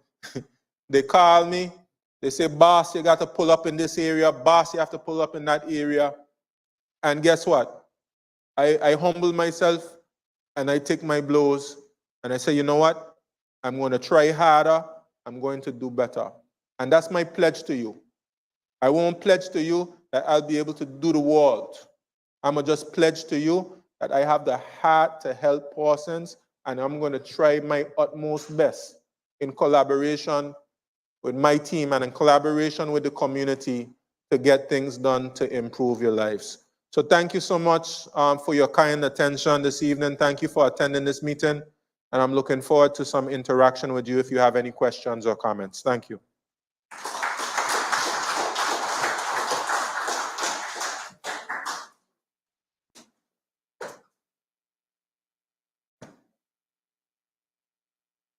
Thank you. So at this time, we can open up the mic for questions, comments, concerns. There's a mic right here. It should be on.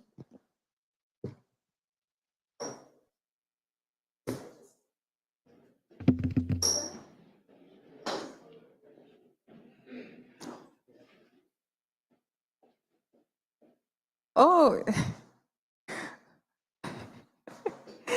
No, oh, okay. Can you use the mic?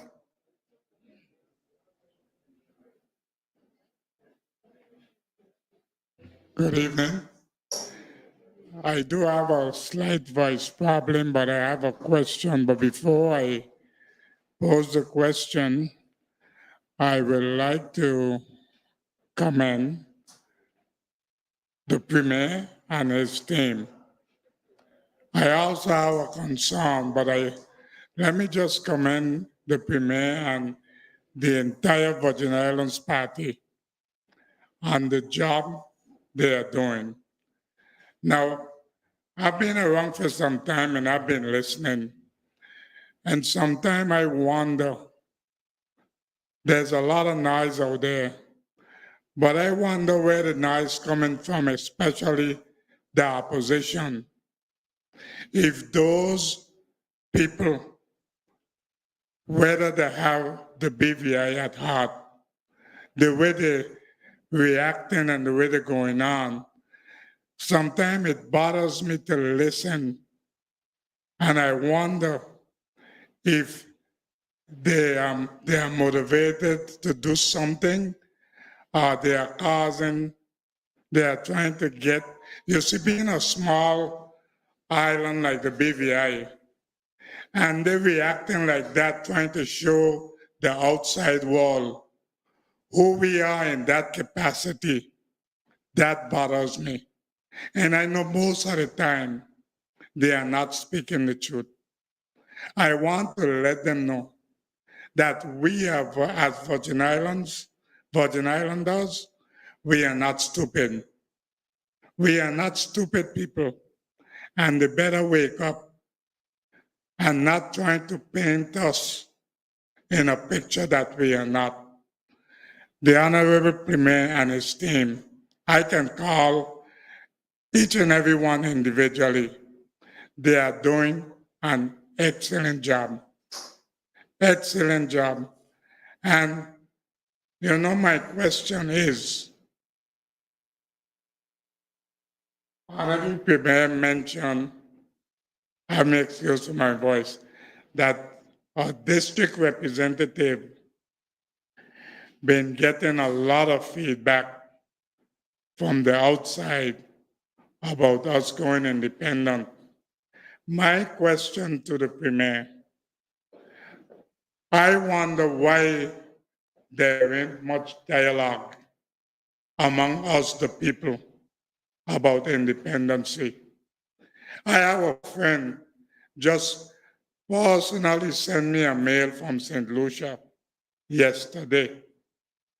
They celebrate yesterday 43 years of independency from England, and he direct sent me an email, and I respond to him. And I'm wondering why much dialogue with us here in the BVI. I'm not hearing much about that, but I was glad to hear tonight that it's been said on the outside, but we need dialogue on the inside. My last statement, repeating myself, I just want to let those who are trying to make us look like we are incompetent of running this country, that we, as BV Islanders, we are not stupid. Our eyes are open. Thank you very much.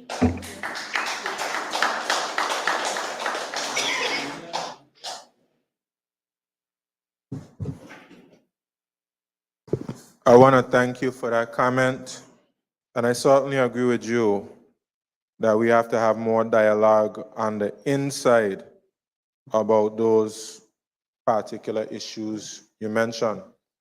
The Premier and this team, in our wisdom, chose to push forward with a constitutional review. We've appointed members of the committee and also a chair of the committee. And very soon they're going to be coming around and having discussions about what you would like to see in our new constitution. That'll be an opportunity to let your voice be heard. There'll also be other forums for us to speak about these things. But just like the Premier said, sometimes persons you may not know, but we are fighting on your behalf. We went to the United Nations. The Premier sent me to represent him at the United Nations. And they passed a resolution on the question of the British Virgin Islands. And I'll just read a little bit about from that resolution. There's an article written where the Premier made a comment. He said, "I'm very pleased that the passage of the UN resolution on the British Virgin Islands has concluded the final stage with adoption by member states at the General Assembly in New York. The resolution reiterates the view of the international community that the British Virgin Islands has the inalienable right to self-determination, which should not be impeded, and that it is the people of the British Virgin Islands who must determine the political future of the territory.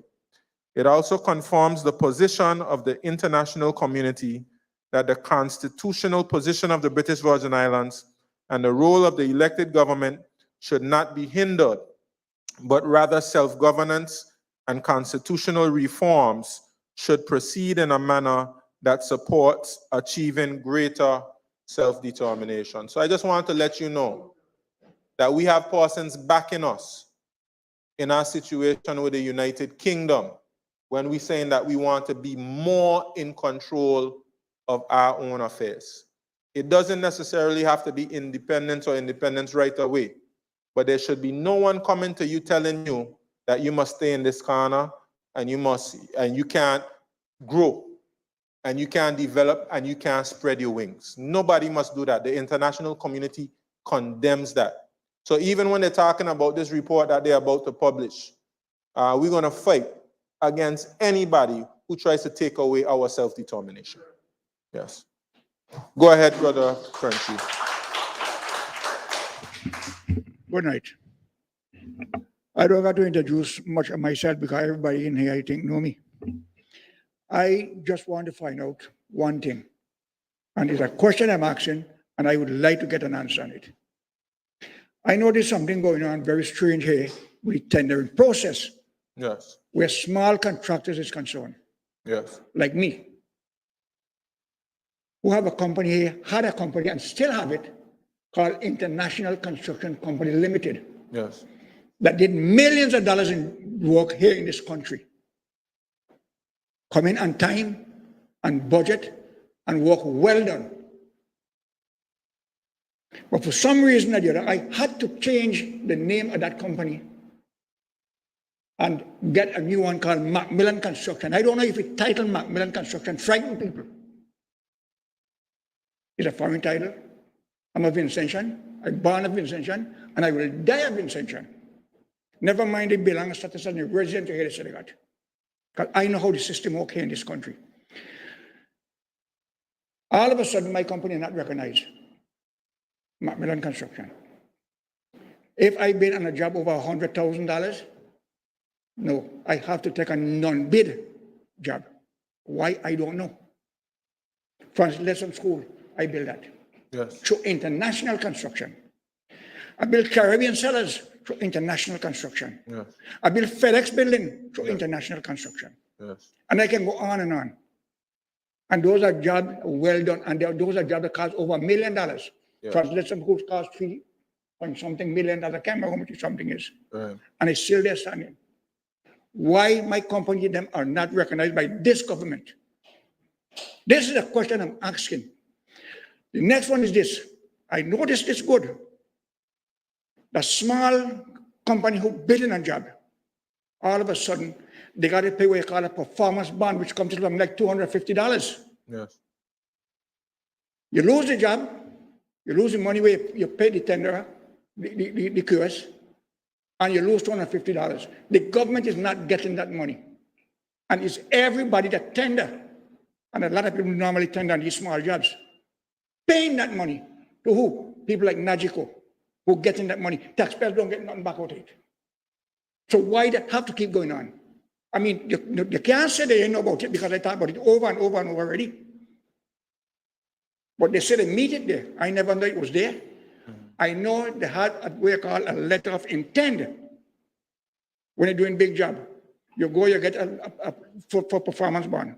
You get a letter of intent. That means that if the job, you win the tender and the job is awarded to you, when they tell you, bring your performance bond, it could be $50,000, $100,000, whatever it is. Some that cost more than that. You go, you get it and you carry it to them, you sign your contract. But all of a sudden, the whole thing turned bottom up. I don't know why. I don't know if it's this government got it there or the last government, or they meet it there or what. I don't know. But that is something that needs attention because small people, small contractors are getting ripped off and they got nothing to show for it. Well, I want to thank you for your comment because we just spoke about self-determination. We just spoke about, you're not finished, you want to continue? One thing I got to say though is that I heard you talk about, well, with the school, what just been done. Yeah. I do it. Yes, sir. And you know the reason why I do it? Because I love children. Yes. Because I know that job, they would be a bone in my throat for a long time to come. Because it was infested with bat species and all kind of thing. You talk about repairing it, the whole school need tiling. You need doors, I don't think the school could lock. You need lock straight through and through it. And those things need attention. I went there, you walk on the ceiling, and that's a can of worm I open. Now, none of the lights may walk in because you wire them up there, you rotten the hole, you find them, you walk in, and he made a call in, like, I didn't have a contract to change them things, which you know. So somebody got to do something about the school. And one of the things that really amazed me, I went in the principal office this morning because they called me up there to show me some things. And you know what I seen there? The portrait of your grandfather. That is what really catch me this morning. That the first man I mark an X for when I come to this country. And I did not even have the right to vote. But my name was there, and I said already in front of Brother Fly. He said, how you gonna do? But it was done. I'm glad you did it. It was done. And Willard Whitley had only won that election by 2 votes. Mine and my wife won. Yes. Thank you. Well, thank you. As it relates to Willard Whitley, I've already spoken to the project officer in the ministry. And we actually getting ready to issue further contracts for Willard Wheatley. We thank you for the work you've done on the school in terms of dealing with the roof. And we can assure you that we'll continue to improve not just Willard Wheatley School, but all the schools in the district. We just went through a budgeting process. We got about $1.7 million on our capital for school repairs. And we got also further money under our recurrent expenditure, somewhere around $500,000 for school rehab. And, but also, let me say in terms of your first point, we just spoke about independence, we spoke about self-determination. One thing that this administration often has to fight to do is to let the persons know, whether it's the governor, whether it's some international organization, we have our own culture here. We have our own culture here, and way before you got here, we were looking after each other and taking care of each other. And we have something that works for us here, which means we ensure that all our people are taken care of, as opposed to one person getting all the jobs. But what happens is they impose some of these rules on you that come from the international community. They call it international best practice. And they actually try to call you corrupt. They actually try to call you corrupt if you go through a process where you try to support small construction companies and to help them to grow. So it's a constant fight. It's a constant battle. Sometimes you win, sometimes you don't win the battle. But we have to keep fighting for our people because we believe the Virgin Islands is a better place when all of our contractors are getting work. We believe that to be the case. That when other persons are able to share in the economic prosperity and the economic success, that the Virgin Islands is a better place. More people can go to the supermarket and buy groceries. More persons can do things for their wives. More persons can send their children to school. That's my philosophy. I know that's the philosophy of this government. But sometimes you don't have a clue what it is you have to fight against.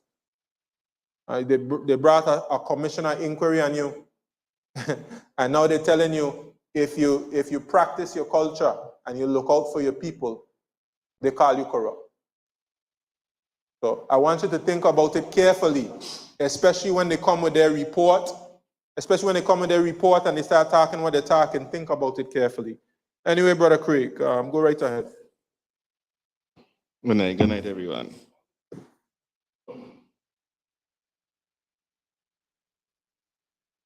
The question about contracts and contractors is a critical element. We got into office in 2019.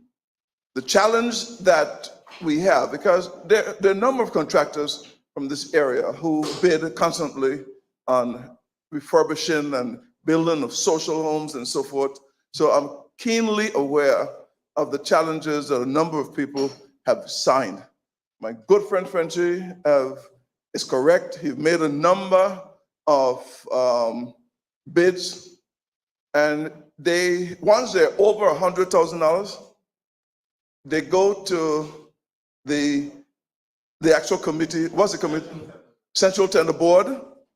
They have members in that Central Tender Board, and we have had to call them before cabinet many a times because of what appears to be inconsistencies in how they evaluate projects.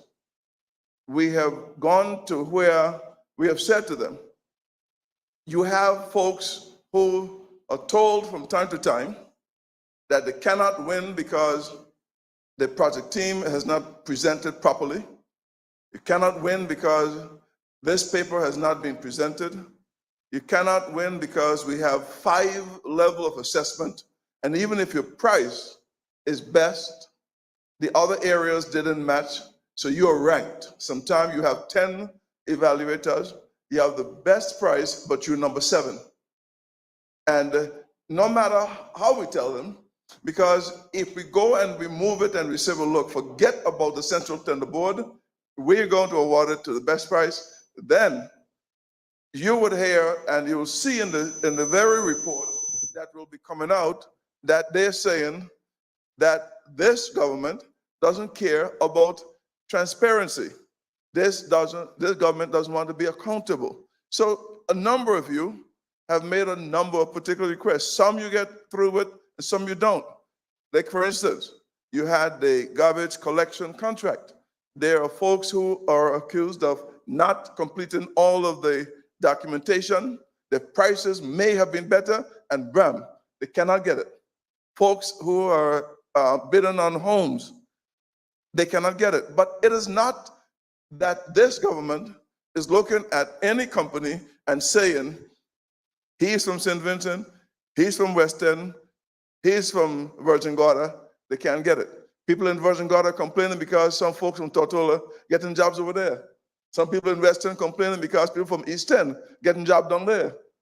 It is a tender board that has this, and we are looking for them to be consistent in terms of how to evaluate. Because I am saying, if you have 10 companies who, by their experience, have been allowed to bid on a project, then the criteria should almost be narrowed to the best pricing, as opposed to telling somebody, as Friend Chief said, who have done 10, 15 jobs, millions of dollars, and then tell you that based on the analysis, you cannot get a job because your company ain't show a good schedule of how they're going to deliver on the job. Now, I'm telling you, and I see Brother Crab is here, through CDB, through RDA, and through a number of other companies, he has been able to win a number of bids. The government doesn't give it to him, he bid. And because of the evaluation, he's able to be successful in terms of how he does this. Am I correct, or is it a gift that you get?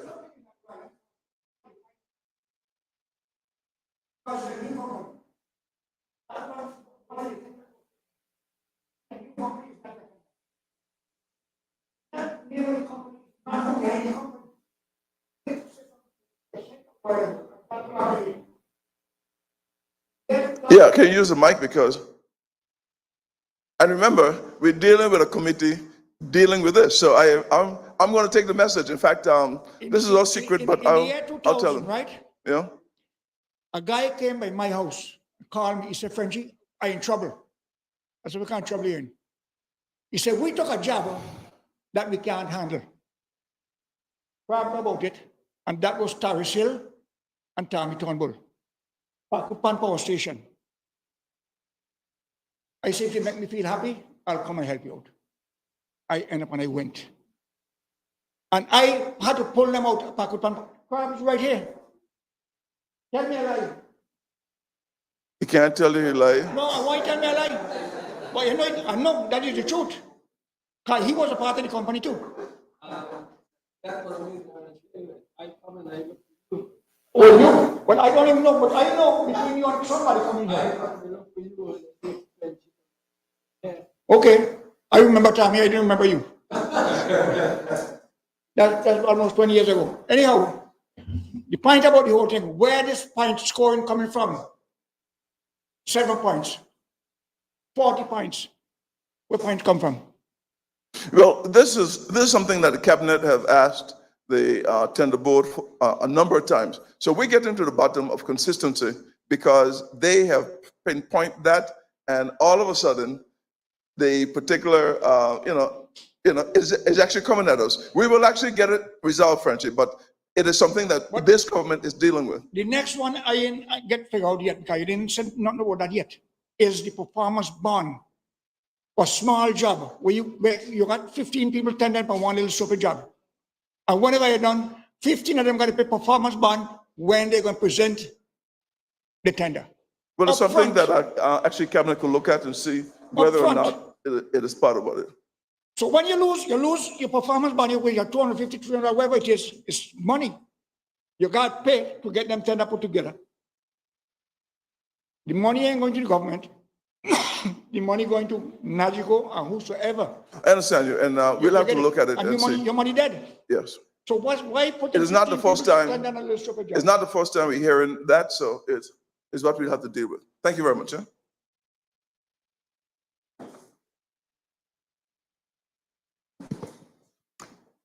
All right, just to make a brief announcement before you speak, Craig.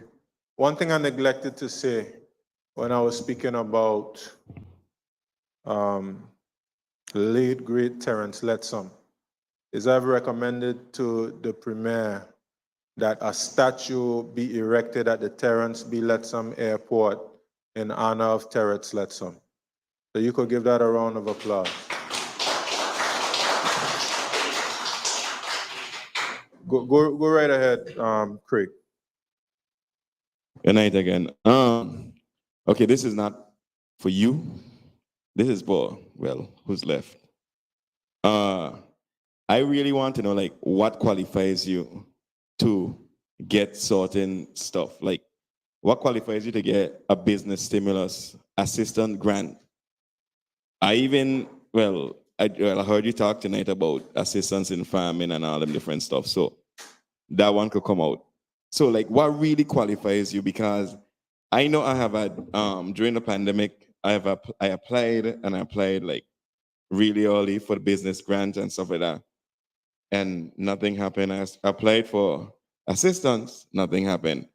Even the land ownership, I applied way before and nothing happened. So I'm like what really qualifies you? I've proposed a project with at least 3 major investors back in, and to date, nothing. So I'm trying to find out like what really qualifies you to get these kind of stuff happening, acceptance or whatever. Thank you for that. In terms of the business stimulus, I'm not sure if the Premier is still around. Sorry, but I applied twice. I was told that my name and stuff was in our business name was in there. I mean, we had trade licenses, everything. Like what really qualifies you? Yeah, so as it pertains to what criteria was used to select for the business stimulus, the Premier will have to speak about that. But from what I know, basically, there were lots of applicants and limited funds. So of course, some persons will be left out. And sometimes, I think many persons have been able to identify during the COVID period. Perhaps some persons were given stimulus and once you check the information, perhaps maybe they shouldn't have been given one, and some other persons were more deserving. I think any government, any individual will have to examine the processes and be honest with ourselves that some things weren't administered properly. And to those persons who were deserving of grants and did not get them, I will have to say, I sincerely apologize on behalf of the government. But I know in my ministry, moving forward, we will be giving grants. And we've already discussed the type of criteria that's going to be put in place. It's going to be a very transparent process. And I invite you to, because I know you're a farmer, participate in those programs, but we could speak a little more about it afterwards. But I will say, yeah, I'll let the Premier come and deal with that. The question is valid, and what happened is that one, the business grants and thing was dealt by trade in a committee, but we asked them to relook those, like yourself, because you definitely have been writing in on a few others because of the limited funds. Some people didn't get any grants as yet, so we're trying to see how to help within the next 2 to 3 weeks, and I have a better answer for you. But I believe some kind of help going to come your way, because you are correct. I remember in you wrote to the ministry a couple of times, along with 1 or 2 other persons. So we're trying to help those who didn't get any at all. So If you feel agree with it, you have a right up until now. But shortly we'll be able to handle it. I'm not going to bluff you with it, but it was because of the limited funds. We're trying to open up a little more to see how we could help businesses. So you're going to be on that list for sure. The assistant grant. Yeah, that's what I'm talking about. The assistant grant also. Yeah. Because okay, that was a business stimulus. Right, both of That- them. Oh, okay. Both of them, the funding were limited. And- So you're going to be considered now that the year turn as we get going. I And- can't hide. The funds were limited. When I say limited, let me put it this way. The request was huge. Yeah. The request was huge. So what we're trying to do is those who didn't get, we're trying to focus on those now. It was a huge request. That time of the file this thick. No, and I'm not exaggerating.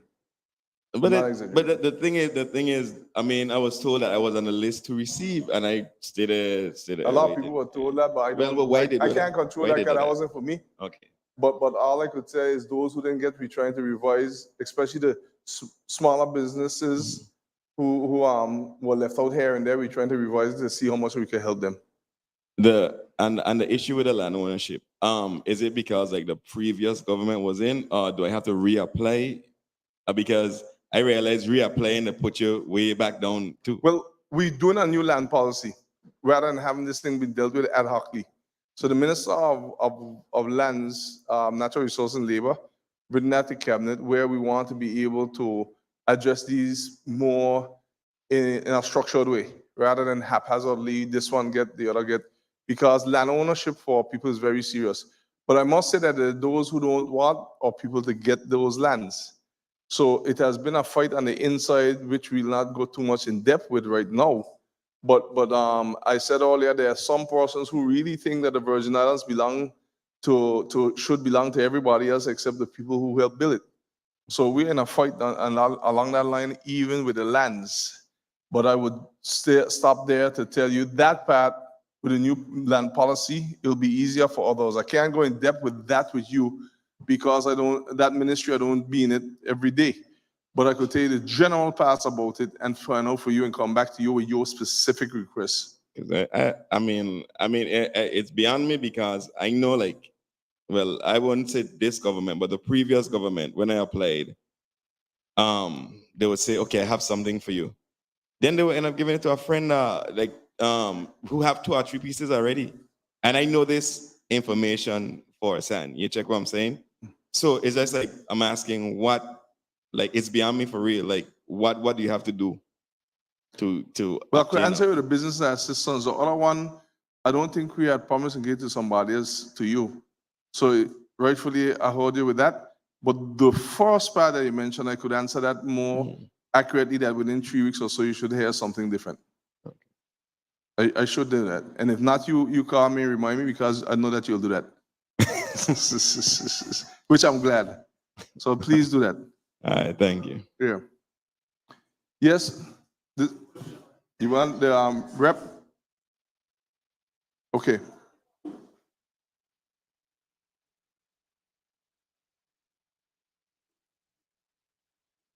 They were saying what the criteria is set to receive government land. That's exactly why we bring out the new policy, so it's crystal clear to everybody. Because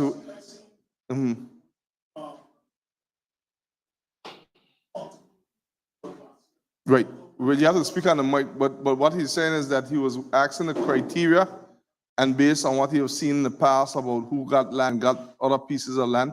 So those are the areas we're trying to address. Because yes, our records show before a time that was frequent. But we're trying to make sure that we address it so that at least those who are first timers get a piece of the BVI pie. So you're correct there with that. That's why we're revising the policy and procedures of it. So it'd be more structured. Yeah, for sure. This is for the rep. Well, if you want to say Premier is up to you. If you want him, it's just 2 basic questions. I just need an update on the National Sustainability Plan and an update on the investment framework. So either one of you could answer. Okay, the National Sustainable Development Plan is one in which we were gracious from ECLAC, which is a division of the United Nations, who came and helped us to get this National Sustainable Development Plan. If you were following in the news, there were a lot of public meetings with it. They went to every corner of the Virgin Islands. seeking input, even to the schools. And it is still online, I think, right now, where persons could write in and go to the GIS site, and the plan is there where you can write in your contributions. This is a plan that we're doing to help guide the Virgin Islands for years to come, because too often we see plans just changing as governments go in. But what we're trying to do is to make sure now through this National Sustainable Development Plan that it is independent of political interference. There's some germane things that we need, whether it be water, certain investments, airport, schools and education, where it's going. So this plan here is going to span for the next 15, 20 to 25 years. So that's why everyone we are asking to contribute towards this plan. It's basically, the first draft is finished. I invite everyone to go on the government's website and read it, and also to make sure that you could write in or email your concerns about it. So that also includes with other areas of investment. Very, very thorough plan. And we want to continue to work with the consultant, even if the government has to help with some of the financing, to make sure that this plan is not one that's just done and shelved like many other plans, but that this one actually is implemented and also show how it will be implemented. Plus, it will help us too in the future for funding, to show funding organizations that we're not haphazardly working as a government, as some people are trying to make people believe, but that we have a full plan going into years to come, what we want to see the Virgin Islands look like for present and future generations. So it's very important that everyone give their input on this plan, and don't take it for granted. So that's a good question. This one is for the rep. I come to answer one question. Yes, but just let me know. We'll answer no matter what it is. Just a quick little point I want to put forward for Talk Honorable a bit closer. Reimer. Yeah. Oh, this for Honorable Reimer? Yes, for Okay, good. Honorable Thank Reimer, you. quickly, sorry. Our representative already touched base on this in terms of with the Brady Gut Road. He spoke about that little corner that we have there, that the road is broken off, right? And you did something very good for us last year. You've put a barrier there. But since you've put the barrier there, somebody ran into the barrier. So, we have an issue there. So my issue with that is that, I'm concerned about safety for persons coming around, and especially the fact that we have an issue with lights, so, and I know your department promised that they would fix it the first quarter of this year, and that has been well received. So I just wanted to put that forward to you, so you could make a note of it, that the main thing for me is really safety around that area. So what I normally do, I would get my gardener to actually cut back the bush around the corner, because if the bush grow up a lot, then it's really a blind spot, and then you don't know that the drop off is right there. And really and truly in Brady,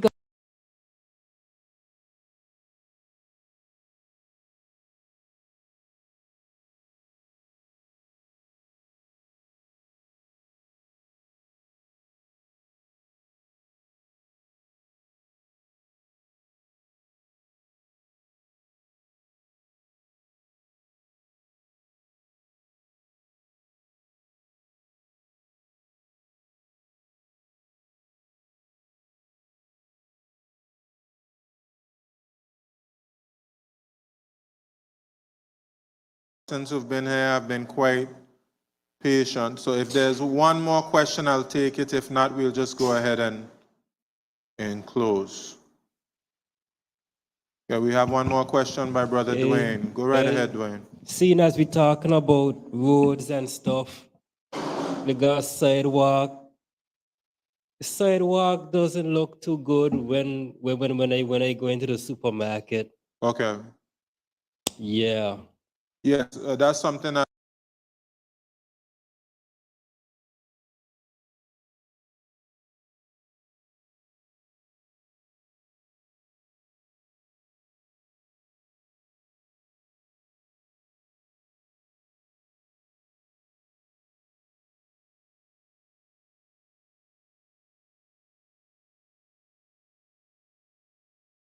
to the director about, and I'm going to follow up with him to see if we can get those sidewalks filled with slabs. But it's a serious problem that you're speaking about that has to be rectified. Yeah, I would like to for you guys to liaison more, you know.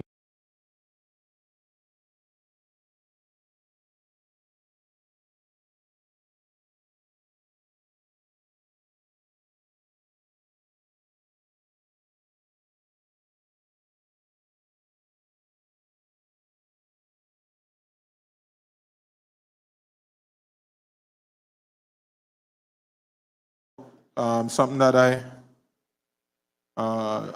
something that I spoke to the premier about. You know, electricity falls under him, and electricity are the ones who are supposed to make sure that there are lights there. Of course, I know that sometimes they have difficulties in sourcing the lights, but the premier and I promised me that we'll get together with electricity and see how we can get some of those dark areas lit up. Okay, yes. Thank you for that.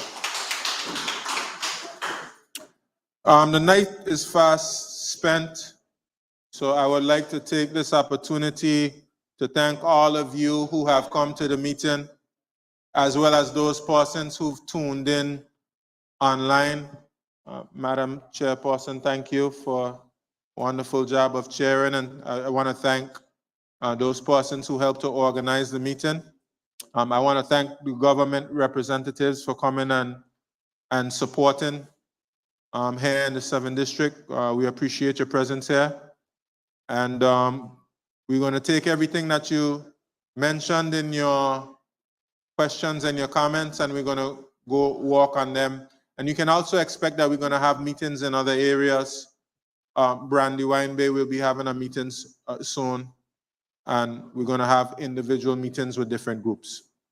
So thank you so much for your kind attention this evening. And I want to wish you a very safe journey home. And I want to wish you a prosperous 2022. And you can expect that we're going to have a meeting again very soon. And in fact, there are persons who want to see us use the community notice board. So what I'm going to do, I'm going to put the next meeting on the community notice board right there by the parking lot there facing the sticket, so that persons will always know when we have the meetings coming up. Okay? So God's blessings to you all. Have a safe journey home. And do enjoy the rest of your night. Thank you.